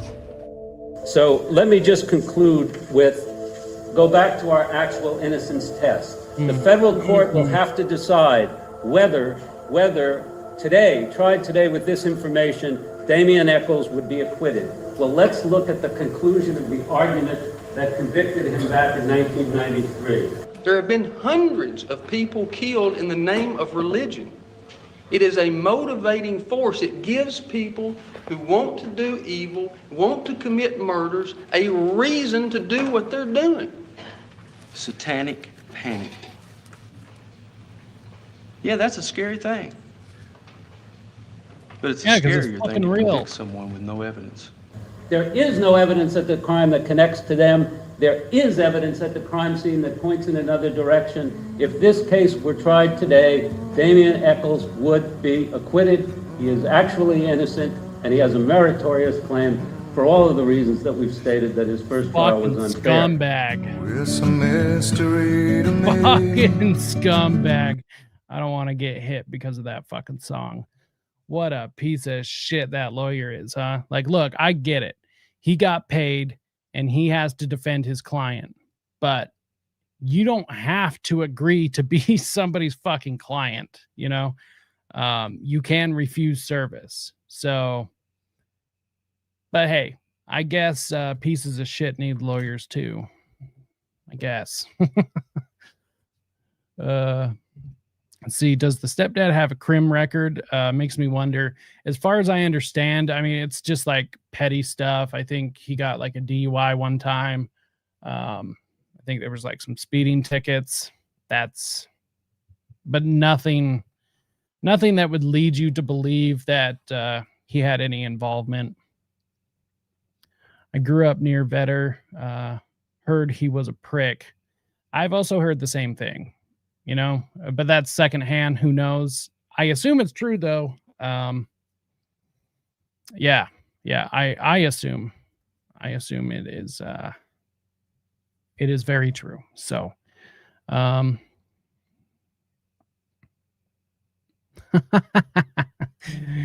think Eddie Vedder stole my bud's older brother's girl. I mean, that fucking sucks. I hate Pearl Jam. I have never been a fan. I don't like any of their hits. I think they're overrated. But man, if a rock star stole my girl, I would be pissed. But then again, you know, if my girl's ready to, you know, leave me for a rock star, regardless of who it is, I don't want that bitch anyways. Fucking see ya. That's funny. I think this is pretty much the end. Let's see. We have agreed. Let's see. Can I mute it? Yeah, I can. With which we have agreed. Oh, those poor guys. I guess I'd just like to say thank you again to everyone for not losing interest and Let's see. I did have one more thing to get through. Well, actually, I have a bunch to get through, but just for today, that is. I mean, there is like a never-ending amount of things to get through, honestly. So, let's see.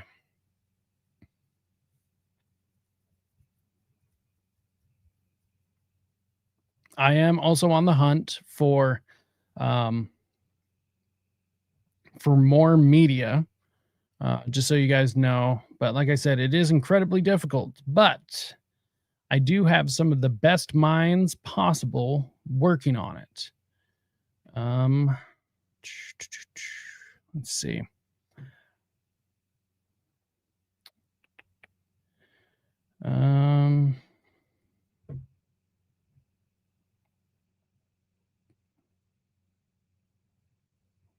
Let's see here. I've actually never used this on a stream before, so this should be interesting. Come on. Share screen. Yep. Okay. So this is actually a video that I downloaded from William. Let's see. Just making sure I don't lose these sources because I want to be able to provide you guys with the source page later. Okay. So yeah, this is a video that actually came off of William's YouTube page, his original occultist investigator or occult investigator, I think. So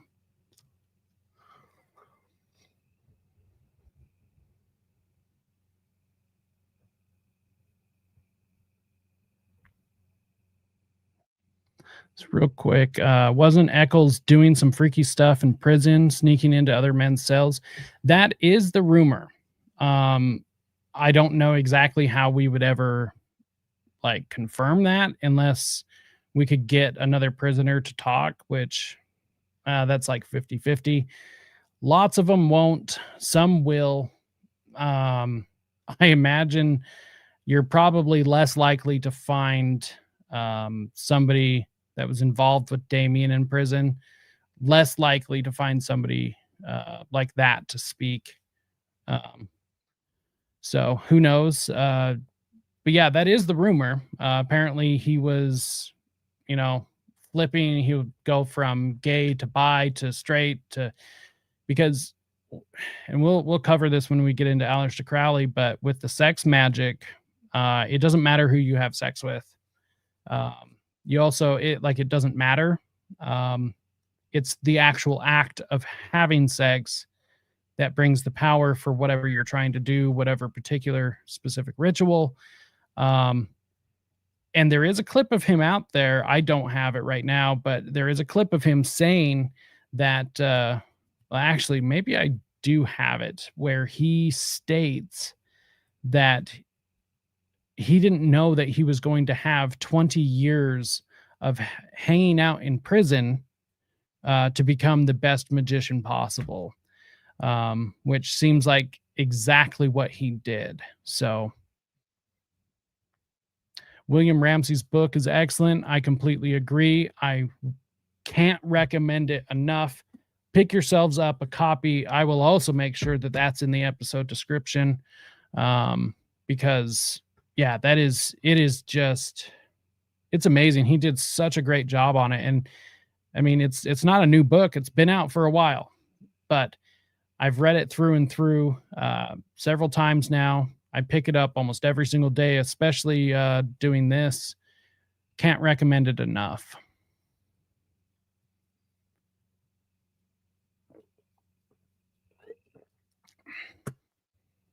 Yep, that is true. That is true. Yes, Occult Investigation Inc. That's the one where this video came from.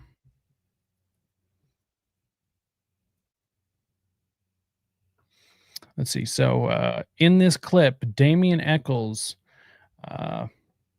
pervicates about his alibi.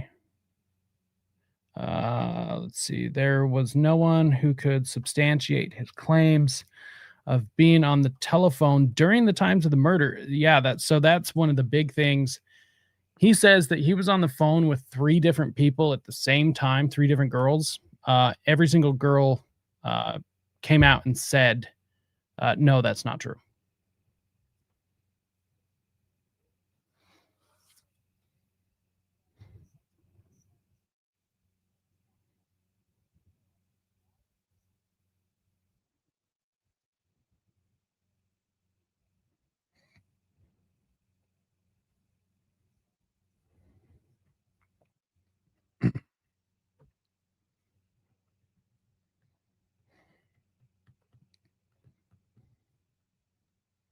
No sound? Damn.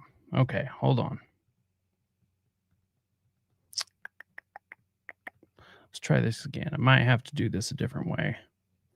I know there's something special that has to be done with VLC. Here we go.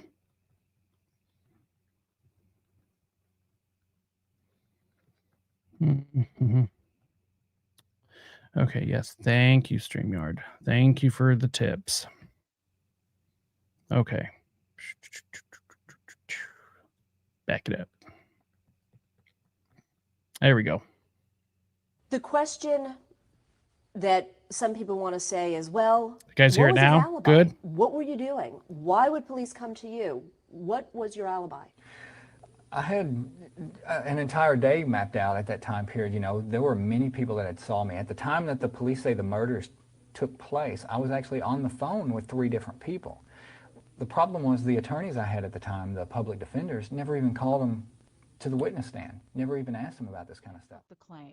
I was on, the time that they say the murders happened, I was on the phone with 3 different people. You know, the attorneys that I had were so incompetent, it boggles the imagination. You know, I asked them, why aren't you going to call these people up on the stand so that they can testify that they were on the phone with me? And they would say, we don't need them. You know, the state's case is so weak and ridiculous as it is, there's no point in even wasting time on this.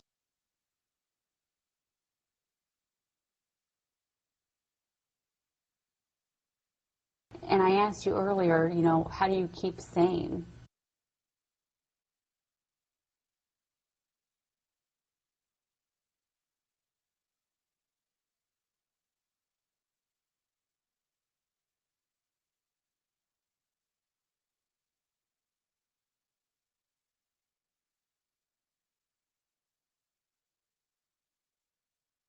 Damn it, boomer moment. Damn it.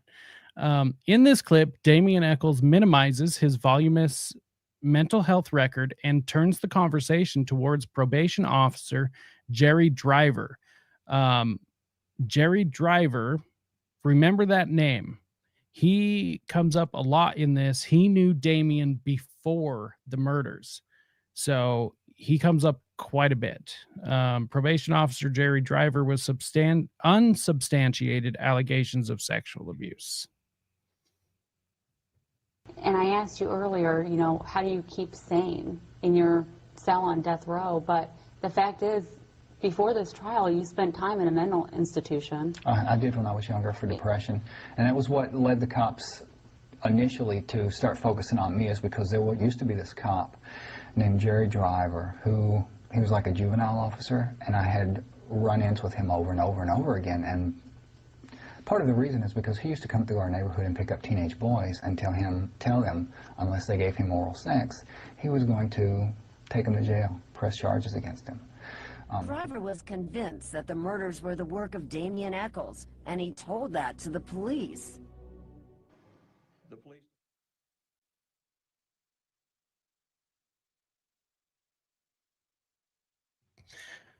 So Jerry Driver is actually one of the few people who showed evidence to the prosecution and to many other people of possible occult or satanic involvement, which was one of the things that he was actually good at investigating. So I think that's why Damien kind of like tried to humiliate him or claim that he was you know, a sexual predator as a way to humiliate him because he was closer to, you know, the truth than a lot of other people. He also wasn't afraid to ask those questions. So let's see. In this clip, Damien Echols lies about his knowledge of the area where the murders took place. Now, this is important to know because Damien lies saying that he didn't know anything about Robin Hood Hills, which is the craziest. Like, why would you even say that? Let's go back to 1993. Had you, that area, that Robin Hills area, was that an area that you were familiar with or had ever been in? No. To 1993. Had you, that area, that Robin Hills area, was that an area that you were familiar with or had ever been in? No.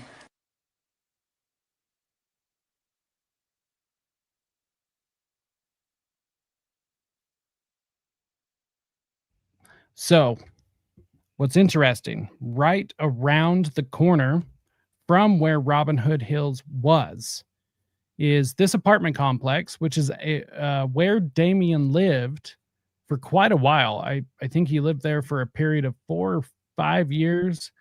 He had moved from this location to the trailer in which he lived in when he was arrested. There was only a year difference. So a year before the murders, he moved out of this apartment complex, which was right in front of or right behind Robin Hood Hills, depending on which direction you're facing. So it's a flat out lie that he had no understanding or no knowledge of Robin Hood Hills. He was there all the time. Also, after he had moved and lived in the trailer park, Robin Hood Hills was exactly the halfway point between Jason Baldwin's house and Damien Echols' house. So, I mean, are we supposed to believe logically and reasonably that those two being best friends or butt buddies, whatever, with Robin Hood Hills being the halfway point in between both of their houses, that they never once said to each other, let's meet halfway at Robin Hood Hills, or I'll meet you at Robin Hood Hills? It's like, are we legitimately supposed to believe that? And then Damien lived at the apartment building right in front of or right behind Robin Hood Hills, and he knew nothing about it.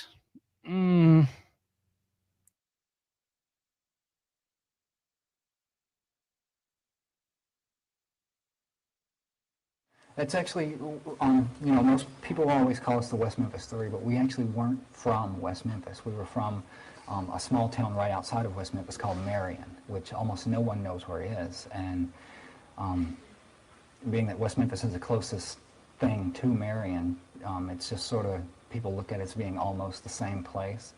And all of the dealings we had were with West Memphis Police Department. So West Memphis wasn't a place that I went to a great deal of time. You know, I went to school in Marion, I lived in Marion, so I didn't really go to West Memphis a lot at all. So where these murders took place, that was not an area that No, because that would have been a residential area, a wooded area close to a residential area. You know, there weren't any, if I went to West Memphis, it would have been to do something like, say, go to Walmart, you know, go to the grocery store, something like that. So it wouldn't have Such a been lying piece of shit. anyway.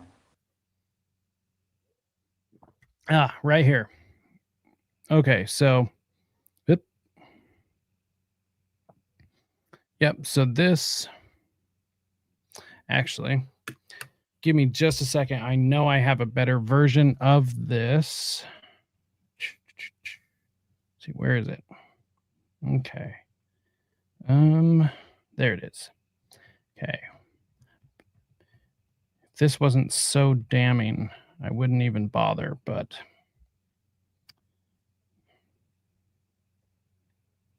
let's see, boom. Okay. Sorry about this. I know this is so enthralling. Let's see. There it is.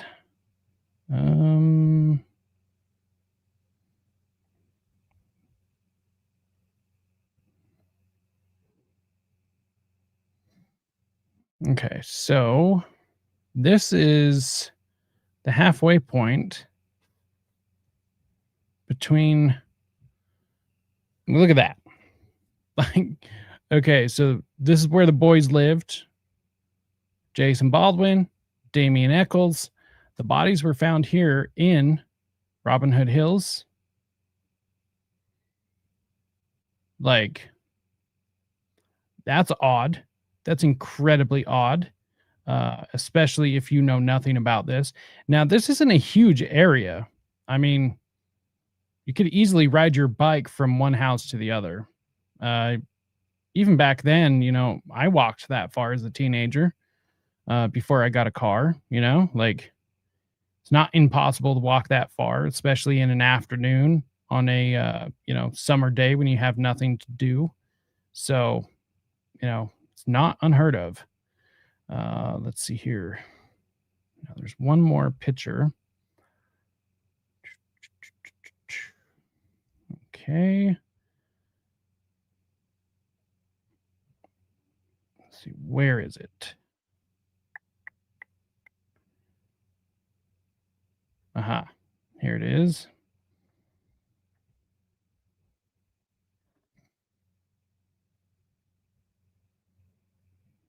Nope, wrong spot. Stupid computer. Okay. Now, here is the Wayfair Apartments. Or sorry, Mayfair. Mayfair with an M. Not Way, May. The Mayfair Apartments. This is where Damian Eccles lived before the murders. He moved out of the Mayfair Apartments about a year before the murders happened. Now, up in this corner, I guess you can't see my mouse, but up to the top left of the crime scene, that is the backside of the truck wash. So, I mean, it's right fucking there. It's right there. You know, and then we are supposed to believe, yeah, exactly, not even a hop, skip, and a jump. So it's right there. You're telling me Damian, who, mind you, I actually didn't realize this until just today, but the state of Arkansas considered Damian to be fully disabled. He was collecting Social Security checks or disability because of his mental health problems, because he had stayed over at 3 different mental health facilities. And so according to the state of Arkansas at the time, he was basically mentally disabled. He was a fucking retard is what I'm trying to know. I mean, so the state of Arkansas says he's disabled, can't work or whatever. So he's collecting Social Security checks. He ain't got nothing to fucking do. He dropped out of school pretty early, even though apparently he completed his GED. Now, I'm not the biggest proponent of, you know, school or getting your diploma or anything. I think it's kind of a waste of time, especially as education gets worse and worse. It's like, what's the fucking point? But nonetheless, that means he's not doing shit during the day. He can never keep a job. He did have the occasional job, but he was never able to keep it down regularly. So, yeah, apprenticeship is better, 100%. He lived this close to the crime scene. He knew this place like the back of his hand. Like, come on. Come on. Let's see.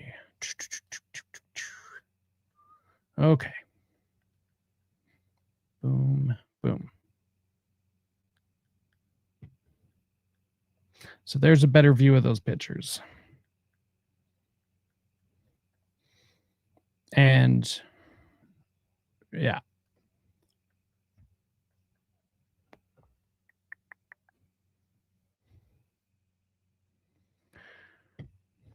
Let's see. Damn it. Stupid.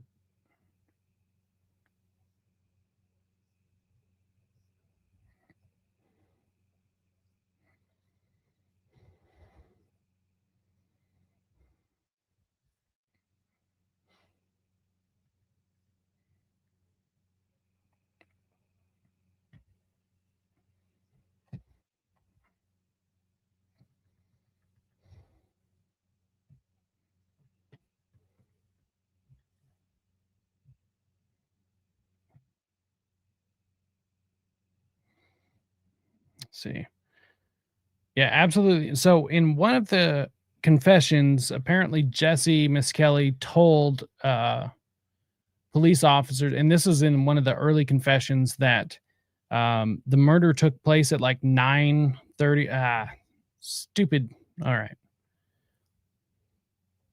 Let's see. Let's back it up. So when you used to add a different like video source or whatever, they used to not mute it automatically. But now, one of the most recent StreamYard updates, when you add a source to the screen like this, it's automatically muted, so you have to unmute it every time, which they screw something up every single time they do an update. But whatever, that's, that's behind the scenes talk. So anyways, let's play this again. See. The police, the prosecutor, the judge, the jury, all of them got it wrong? In our opinion, yes. In our opinion, yes. Okay, so yeah.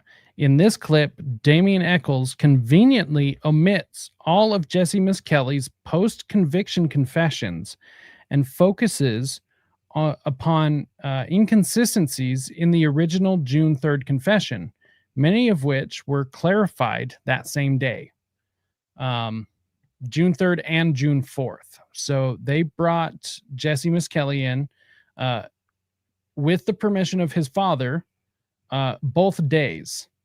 And Jesse McNelly Sr.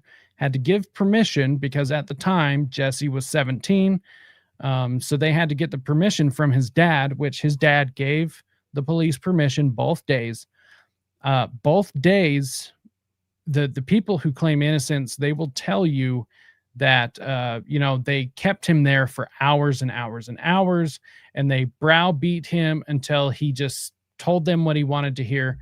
Not even close to true. The whole thing from beginning to end on the first day, so this would have been June 2nd, lasted 6 hours. Now, that's not exactly easy, but that's also not them browbeating him and keeping them. I think the shortest amount I've heard from the other side is 10 hours. They didn't keep him there for fucking 10 hours. They kept him there for 2 hours. For the first 2 hours was a polygraph test, which he failed.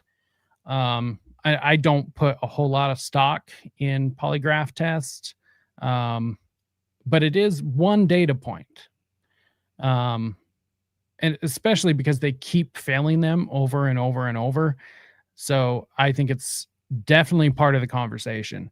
But then the rest of the time, it was the confession that he was giving. Now, where the cops did screw up, they only recorded half an hour, so 30 minutes of his confession out of the 4 hours. They, meaning the people who claim innocence, turn around and use that and say, well, that's when they were browbeating him and asking leading questions. It's just not the case. So we do have the full transcript, I believe, of all 4 hours. It's not the case. I'm not about to sit and read all 4 hours. However, anybody that ever wants to see them, I'll gladly provide them the transcripts. We'll probably go over the first confession, the audio recording, though. Some of the questions are kind of leading, but there, I don't know. We'll just have to listen to it and go through it step by step, because some of the questions, you can tell the cops are fucking frustrated because Jesse just won't answer. It's not that, he's being browbeat into it. They were completely fair. Jesse is fucking with them. And also he understands that he was there when a crime got committed, when these boys were murdered. He has evidence. He's trying to figure out how not to get caught, how not to rat on his friends. So like there's a lot going on up in his head.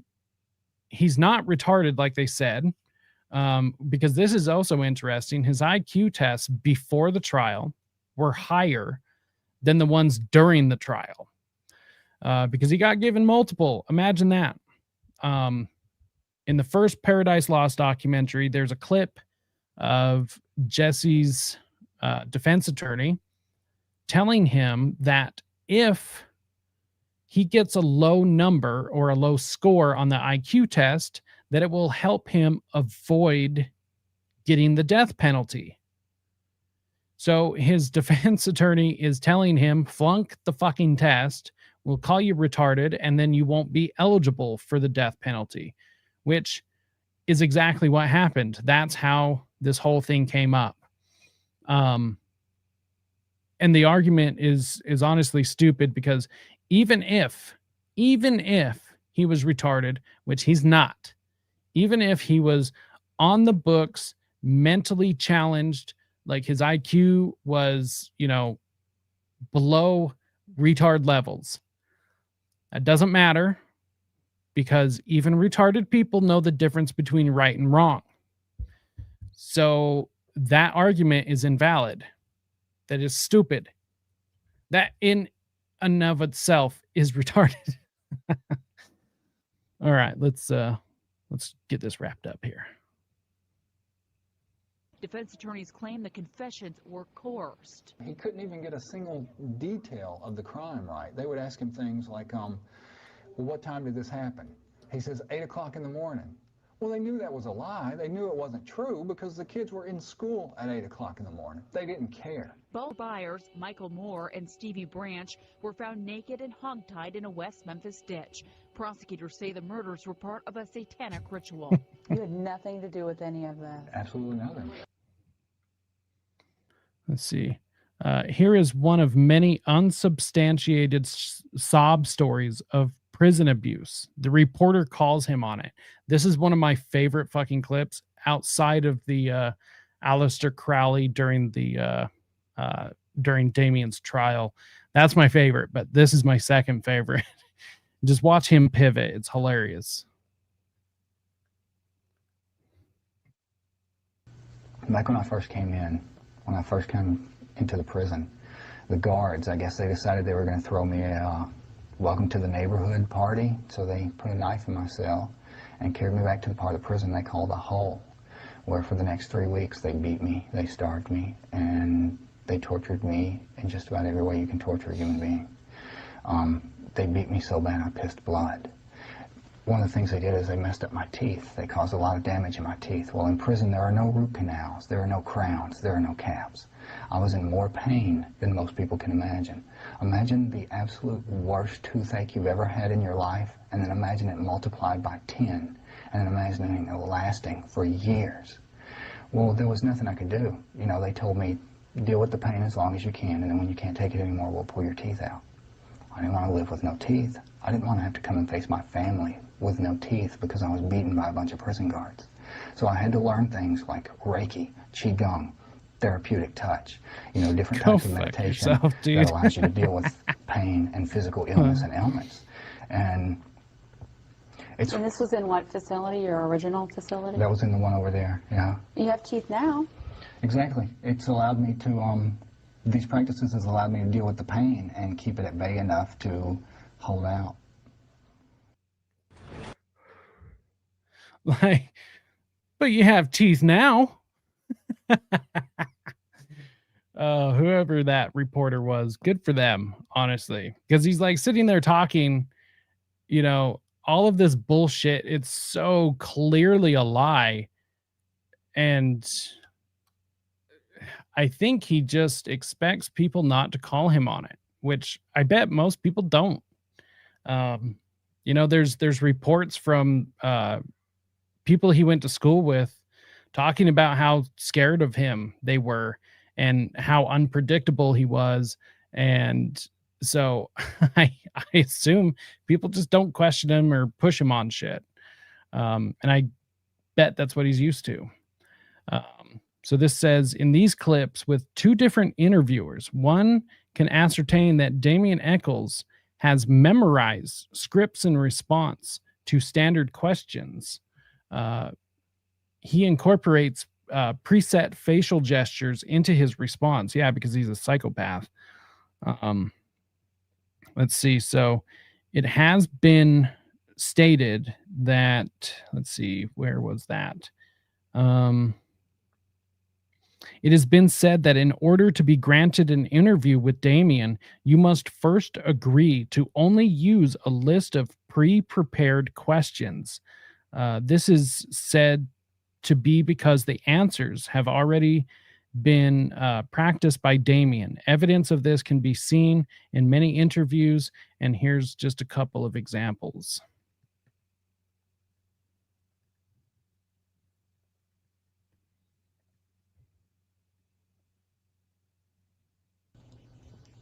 So after these boys died, how did you get pinpointed as one of the killers? Back then, things have changed a lot in the almost 20 years that I've been locked up. Now I'll see things on television. You'll have housewives that get tattoos and nose rings and things like that. And it wasn't like that back in 1993 in small town Arkansas.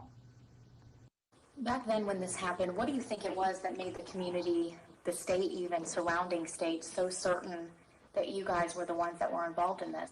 This was 1993. Things were a lot different back then, even than they are now. Now you have housewives who have tattoos. And it wasn't really like that back then, at least not in Arkansas it wasn't. So.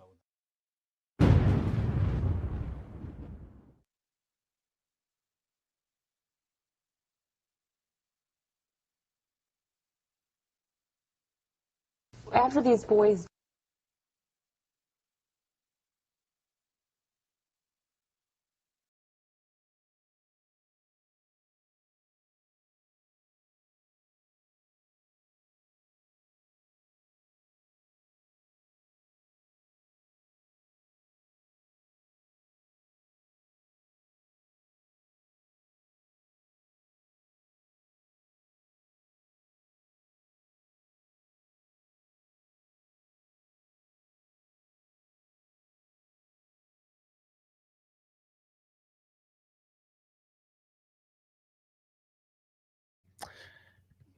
Okay, so we've got one more clip. One more clip, and then we can get out of here. While I was muted, you guys didn't miss anything other than me just calling him a fucking scumbag. He's such a fucking scumbag and such a liar. Yeah, we've got one more clip. We'll get out of here after this. This is one of the things that pisses me off the most. And this is how I'm going to start the next episode, because I've got a bunch to show about this and on this topic. Right here. There were tons of people in 1993 who wore black and listened to Metallica. Right. There's tons of people. This is not, I don't know. Just because you wear black and listen to metal does not mean you're going to kill somebody. But it also does not mean that because you wear black and listen to heavy metal, that you're also going to wind up in a murder investigation. Now, this is the whole theory, right? That the cops had just had it out for Damien and his friends, and they got targeted. So once these three boys wound up dead and they were found, that the cops didn't want to do their job, And because of that, they needed a scapegoat, and the scapegoat was Damien and his 3 friends. That's the official story. That these backwoods, redneck, Christian extremists wanted to blame the devil because only the devil could be, so cruel to murder 3 young boys like that. And they couldn't possibly think past anything religious. They went after Damien because he was different. That's why. That's the only reason they went after him. He was different. And that was it. That's why they went after him. And it's the most absurd story. However, it is the story I first heard when I first heard about this case. They picked on him. He was targeted. All these different things. Let's see. I'm probably going to have to just fix this. Let me just make sure. Yep. Stupid fucking StreamYard. They're great sometimes. Other times they do stupid shit like this. Okay. Here we go. Boys died. How did you get pinpointed as one of the killers? That's one of the things that we've come up with a lot of information now that we didn't have back then. In essence, what it comes down to is the way I looked. This was a very small town in 1993, and I didn't fit in. The way I dressed, the music I listened to, the books that I read, it stood out in a very small town, and that made me a target. It made people fearful. Now they refer to what I was back then as goth. That's a word they use now. Back then, I'd never even heard the word. I just wore what I liked, listened to what I liked, things like that. But back then, things have changed a lot in the almost 20 years that I've been locked up. Now I'll see things on television. You'll have housewives that get tattoos and nose rings and things like that. And it wasn't like that back in 1993 in small town Arkansas. Yeah, it wasn't like that back then in small town Arkansas. And that's why he was targeted, right? It couldn't possibly be because everyone had pinpointed him as a person of interest. And then upon being a person of interest, it couldn't possibly be because the police actually did their job and then found some incredibly concerning things to the point where they started asking more questions, and they kept doing their job, and they kept investigating this. That couldn't possibly be what happened. Let's see. I think. Okay. I believe that's pretty much it. Let's see.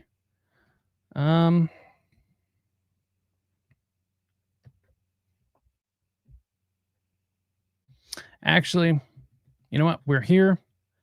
Let's do one more thing, and then we'll get out of here. Just going to speed run this before we get out of here, but I think this is worth it. So, let's see. Here we go. This is an article that I've referred back to several times.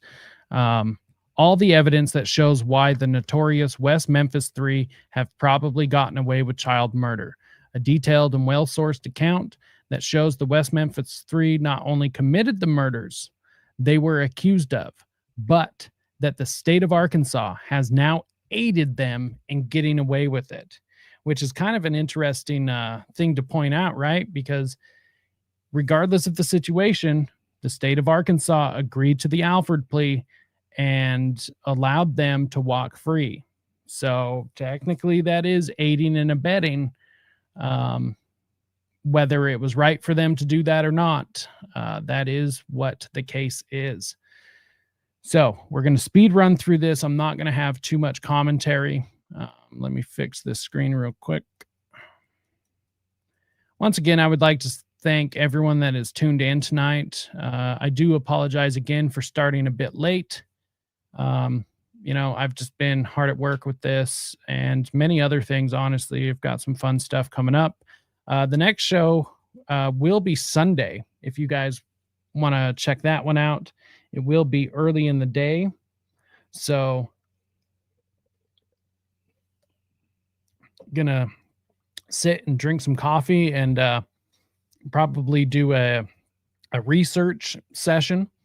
But I'm going to start off the episode. It's going to be a Laurel Canyon episode. We're going to read part 4 of Dave McGowan's Laurel Canyon series that he put on his website. So it's not from the book. It's actually from the website. So it's pre-book. Okay, so let's read this and get out of here.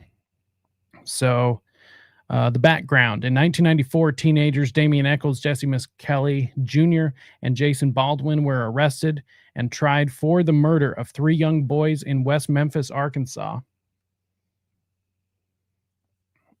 No, I got a little visitor here. No, got a cute little kitty on my lap. Come on, baby, get down. She loves being in here with me when I stream. So, anyways, and tried for murder of 3 young boys in West Memphis, Arkansas. At the time, the prosecution asserted that the boys were murdered as part of a satanic ritual. All 3 of the accused were convicted of the murders and sentenced to life imprisonment, and in Eccles' case, the death penalty, which was never carried out by the state. Following the submission of new DNA evidence in 2010, the state of Arkansas negotiated a plea agreement with all 3 of the accused and allowed them to submit Alford pleas, which essentially asserts that while the 3 acknowledge that the state has enough evidence to convict them, they maintain their innocence. The 3 were then released on time served. For many, this was enough to exonerate the 3 teenagers, now grown men. However, there is still a mountain of evidence against them that seems to contradict the state of Arkansas's decision to release.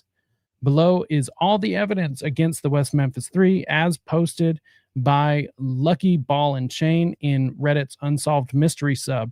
This was a phenomenal comment. Just demolished this person, which supports the case that the 3 not only committed the murders they were accused of, but the state of Arkansas has now aided them in getting away with it. So the post begins as a reply to another poster claiming there was no substantial evidence against the West Memphis 3.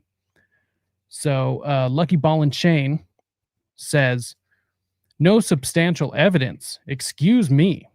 1, Damian never came up with an alibi for where he was during the murders. Well, actually, he has, per Damian, quote, at the time the police say the murders took place, I was actually on the phone with 3 different people. The problem was my attorneys never called them to the stand. Damian Eccles. Their source, once again, I'll provide this article in the episode description. Really, let's examine these 3, actually 4 other people's testimony, shall we? Do they exonerate him like he suggests? In a word, no. They weren't called to the stand because they exposed Damian's alibi for the total lie it was. Holly George is one of the people. So these are the people that allegedly he was on the phone with at the time of the murders. This is bullshit. Holly George. Damian claimed he talked to Holly George on May 5th, 93. Holly told police she didn't talk to Damian that evening. She said she spoke with him much earlier in the afternoon around 3 p.m. or 4 p.m. Heather Cleat, I believe, Cleat. Damian claimed he spoke with Heather on the evening of May 5th, 93. Cleat said she'd been unable to reach Eccles until 10:30 p.m. She also mentioned that Holly George told her that Eccles had been out walking around on May 5th, 93. Dominique Tier, Damian's girlfriend, pregnant with his baby at the time, Dominique Tier said she last saw Damian around 5 or 5:30 on May 5th, 93. She said she did not speak with him until Damian called her around 10 p.m. that night. Jennifer Bearden, the one Damian misses out because it's most damaging. Bearden told police that on 9/10/93 statement that she called Jason's house between 4:15 and 5:30 on May 5th, 93. She says Jason answered the phone and she talked to Jason and Damien for about 20 minutes. Damien told her he and Jason were going somewhere and to call him back at 8 p.m.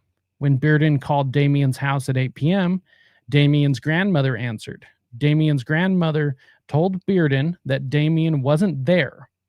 In her police statement, Bearden says she finally reached Damien around 9:20 p.m. that night.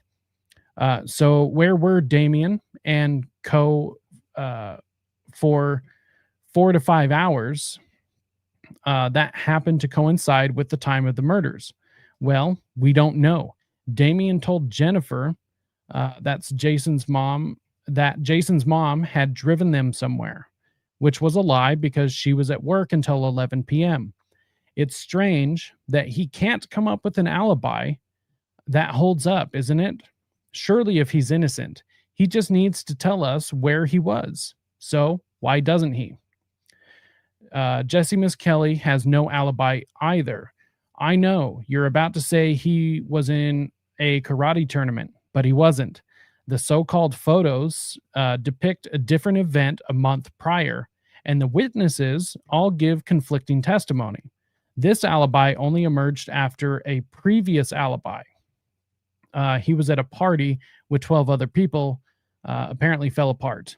And nor does Jason Baldwin. After an attempt to get his brother and a friend, Ken Watkins, to lie for him, he stopped trying to construct one, to the point that in 2008, his lawyer stood up in court and said he couldn't find a reliable alibi witness for Jason.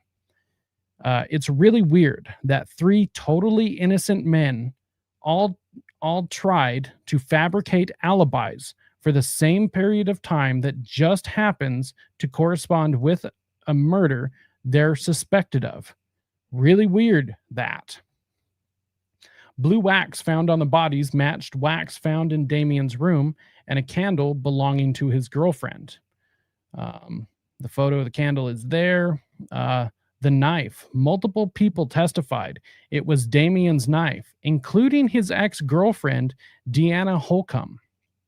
She said Damien's knife stood out because it had a compass on the end of the handle. And the knife manufacturer testified that the knife found was missing a compass. When they found it in the lake, it was missing the compass. But it doesn't end there. The so-called bite mark, the picture that I showed earlier on Stevie Branch's head, perfectly matches the diameter of the compass slot, complete with central wound for the pin.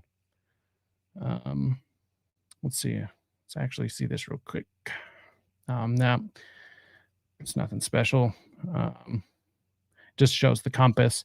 It's shocking that an innocent man's knife would match not just the knife wounds, but other contusions on the body too. A necklace was found, too late to be included in trial evidence, in Damien's possession that was covered in blood. The blood tested positive that the DNA on it was consistent with Damien, Jason, and Stevie Branch. The 3 boys were tied with 3 distinct, unique knots. This usually points to 3 distinct killers and is almost unheard of in cases involving just one suspect. The documentary Paradise Lost claims there was no blood at the crime scene, which is wrong, completely actually. Here are the luminol test results. It lit up like a Christmas tree. There was a lot of blood there, was the quote from the person who tested the luminol. Damien was seen by a family that knew him very well near the crime scene on the night of the murders. The Hollingsworth family, who correctly described Damien's clothes, thought they saw him with his girlfriend. They have never retracted this statement and gained nothing by coming forward except to have their credibility attacked again and again by West Memphis 3 researchers looking to discount their sighting. Despite this, one of the key reasons Narlene Hollingsworth was called to testify was her reputation for brutal honesty, even when it came to her own children. More info on the Hollingsworth sighting. So what's interesting is Narlene Hollingsworth thought it might have been Domini. There's a picture somewhere. I have to find it. I don't have it, unfortunately, but there's a picture of Jason Baldwin and Domini, both of them, separate pictures, but both of them from behind, and they look almost identical. It is the craziest thing ever. So Narlene thought it was Domini walking with Damien, but that it was most likely Jason because they had very similar builds, same hair color, all of that. Very odd. Very, very odd. Green fibers found at the crime scene matched a shirt in Damien's home. Red fibers that the police suspected were from a bathrobe in Miss Kelly's home, but stressed that they couldn't match them, were retested by the defense in 2008 and found not to match. It's odd that they would retest the fibers known to not be a match, but not the ones that were a match, isn't it? What's even odder is that they neglected to mention that owing to evidence decay, most crime labs refused to retest for the defense, saying that after all this time, they would have decayed too much and that, quote, any findings would be deeply suspect, no matter which side they favored. Odd that they forgot to mention this part. Damien is a liar, straight up. He lies to his supporters to make his innocence seem more compelling and lies to make himself seem more of a martyr. Few examples. We've showed those, so we'll skip these. Once again, this will be in the episode description, so feel free to check this out on your own. Odd that an innocent man lies enough to be called a manipulative, pathological liar. It is, isn't it?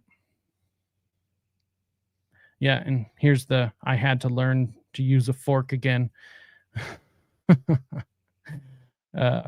Miss Kelly and Eccles failed their polygraph tests. Eccles' results, Miss Kelly's results, not conclusive, but it is interesting. Once again, it's not the end-all be-all, but it is one data point in a sea of data points.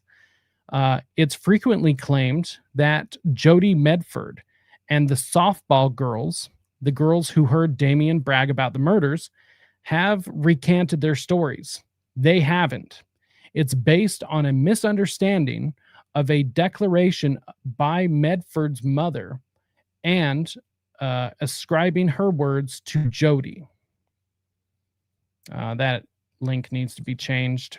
I'll provide both sources. So any source that doesn't work should work with the second link I provide. The confessions. Jesse didn't confess once after hours of questioning. That's another lie. May 6, 93, the day after the murders, Jesse told his friend, Buddy Lucas, that he'd hurt some boys the day before. He then cried and gave Buddy a pair of sneakers, white, brand new Adidas sneakers.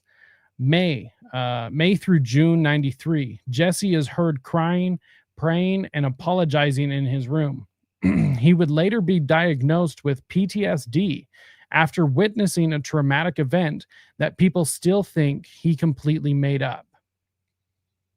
That's odd. June 3rd, 93, Jesse arrived with his father for questioning and confesses. This is where people imply he was questioned for 12 hours. He wasn't. He arrived at 10 a.m. and confessed at 2:20 p.m. Only 2 hours of that time was interrogation. There you go. 2 hours he spent there being questioned. Let's see. June 11th, 93, Jesse confesses to his attorneys. August 19th, 93, Jesse Miskelly met with his attorney, Dan Stidham, at the Clay County Detention Center and confesses again. February 4th, 94, on the day he was sentenced, Jesse confessed to the officers driving him to prison only after he was assured that his words could not be used against him in another court case. And this time he was like smiling and laughing and having a good old time telling the officers about it. February 8th, 94, Jesse put his hand on a Bible and swore to his attorney, Dan Stidham, that he, Damien, and Jason committed the murders. As proof, he told Stidham that he was drunk on Evan Williams whiskey during the murders, and the broken bottle could be found where he threw it on the ground under a bridge in West Memphis. Stidham told the prosecutors he would be forced to believe his client's confession if he could find that bottle. So Stidham, West Memphis Police Department, and the prosecutors drove to West Memphis to look for it.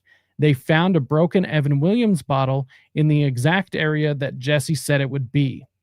February 17th, 94, Jesse confesses again, this time to the prosecutors. His attorneys begged him not to give this confession, but he gave it anyways. October 24th, 94, Jesse's cellmate wrote to the prosecutors begging him to keep the West Memphis 3 in prison, saying Jesse had repeatedly confessed to the crime in detail and describing it as awful and cold. He had no reason to do this. It was no benefit to him. He was simply disturbed by the campaign to release the West Memphis 3 after what Jesse had said. 94 through present day, Jesse continued to confess, possibly to prison counselors, heavily rumored and hinted at by his own attorney, and said to be the reason Damien Echols fell out with him. But definitely to fans, most notably one known as True Romance, who, as a result of what Jesse told her, switched from one of the most vocal supporters to the total opposite, and her story can be read here. Let's finish on my absolute favorite one, Satanic Panic. Worried that the case would be branded as an example of satanic panic, the trial was moved over an hour away to Jonesboro. Echols and Baldwin and Corning, Miss Kelly, in order to give the defendants a better shot at seating fair, unbiased juries. All those damning stories in the West Memphis papers, the jury never saw them. All those damning rumors, the jury never heard them. The jury was mostly under 30 years old with very little religious influence. Jonesboro is a college town, and it was thought the younger jury pool would favor the West Memphis 3, to the point that the state was accused of bias against the prosecution. Yeah, you're right. They're totally innocent. I was a formerly big supporter. This is the person who wrote the article for those listening. I was formerly a big supporter, but as I read the case files, it seemed more and more likely to me they did it. And the trouble was that the majority of people only had a biased view of the case. Hasn't changed. There was so many things that didn't add up for me. The supporters just refused to even consider the possibility they did it. And I found myself believing more and more in their guilt. It was upsetting because I, too, was a mentally ill weirdo in a small town, and I related to Damien because of that. And a lot of people I admire, like Jello, I don't know who the hell that is, Henry Rollins, Eddie Vedder, etc., were big supporters. Ultimately, the fact it became a punk/alternative cause, celebre bothered me so much that I became really passionate about showing people the evidence against Echols and company, and reminding them that 3 8-year-old boys were brutally murdered, and they should be the ones front and center, not Damien. I couldn't agree more. And as a reminder of how horrific the crime, okay, we don't need to go through that. I think we'll just end it there. So I completely agree, because what this case has turned into is the Damien Echols pity me hour. Poor him. Poor fucking Damien. That narcissistic, guilty piece of shit. Let's not forget that by law, according to the state, he is most definitely guilty. Jason's guilty. And Jason, Jesse, Damien are all fucking guilty. So I don't know. That is what it is. But we definitely should not forget that. And we should definitely not forget those 3 little boys who do not have a chance to live because of those pieces of shit. And we really need to stop, not we, because I know you guys are fine, but people out there need to stop praising these people and feeding into this fucking nonsense, because that's exactly what it is. And honestly, I'm going to keep doing a couple of shows. Like I said, I'm about ready to record my scripted shows, which will be more of a formal, traditional YouTube style video. That's going to kind of be the end of it, although I do plan on doing some interviews after that. And then, I'll have put my stamp on this story and we'll move on to something else. But this is definitely something that I will be coming back to, something that will definitely be talked about, because these guys are guilty as shit. I don't know how anyone could think otherwise. So on that note, I think we will get out of here. Once again, I would like... that's funny. Probably sus too. Little old boys matter. 100%. I really appreciate you doing these, Jacob. Thank you. I just want to thank all of you guys for tuning in, guys and gals, for tuning in. Honestly, I couldn't do this if it wasn't for you guys. And honestly, it would be kind of pointless, although I would still probably be screaming into the void. Well, I did for many years, actually. So, but nonetheless, I do appreciate every single one of you. Seriously, it means the world that you guys support me on any level. And, it's something I have a hard time expressing exactly how much it means to me, but that's why I keep doing these shows. Hopefully you guys keep enjoying them. And on that note, make sure and go over to my master link, the Rise to Liberty master link, which is in the episode description. It's allmylinks.com/rise to liberty, or just check it out down in the episode description. If you want to support what I'm doing over here, you can, you've got several different financial options. You can head on over to Buy Me a Coffee, which is also in the master link. You can buy me a coffee because I need as much caffeine as possible to keep this whole thing going. The minimum is $5. You can do a one-time donation or monthly donation. Same over here at Ko-Fi. You can head on over to Ko-Fi and give a one-time donation or a monthly donation. The minimum is $5. Anything lower than that on either platform, and it honestly, they take too much money and it's just not worth it.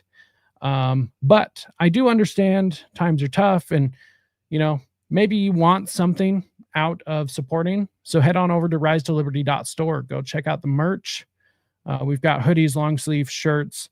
We've got all these different things. I got a couple of new designs coming. We've got one this week coming, and then probably one in 2 weeks. Plus, still trying to do the Jeffrey Epstein Christmas ornament. So hopefully I can get that up in time and they won't flag me. However, once again, I understand times are tough. Can't always financially help, and I get that. One of the best things you can do is hit the like, share, subscribe, leave comments, clip this episode up, show this to people, send it in an email, do whatever you have to do. Go follow me on social media. Any of these things, they're all free, and they almost help more than any of the financial support. These are the things that help my channel grow, is hitting the like, share, subscribe, all of these things. That's what lets the platform know that you guys liked it, that you want more, and that they need to recommend it to other people. So that's about the best thing you can possibly do to help this channel grow. And once again, it's entirely free. So on that note, once again, I would like to thank you for tuning in to another episode of Rise to Liberty. And until next time, stay free, my friends.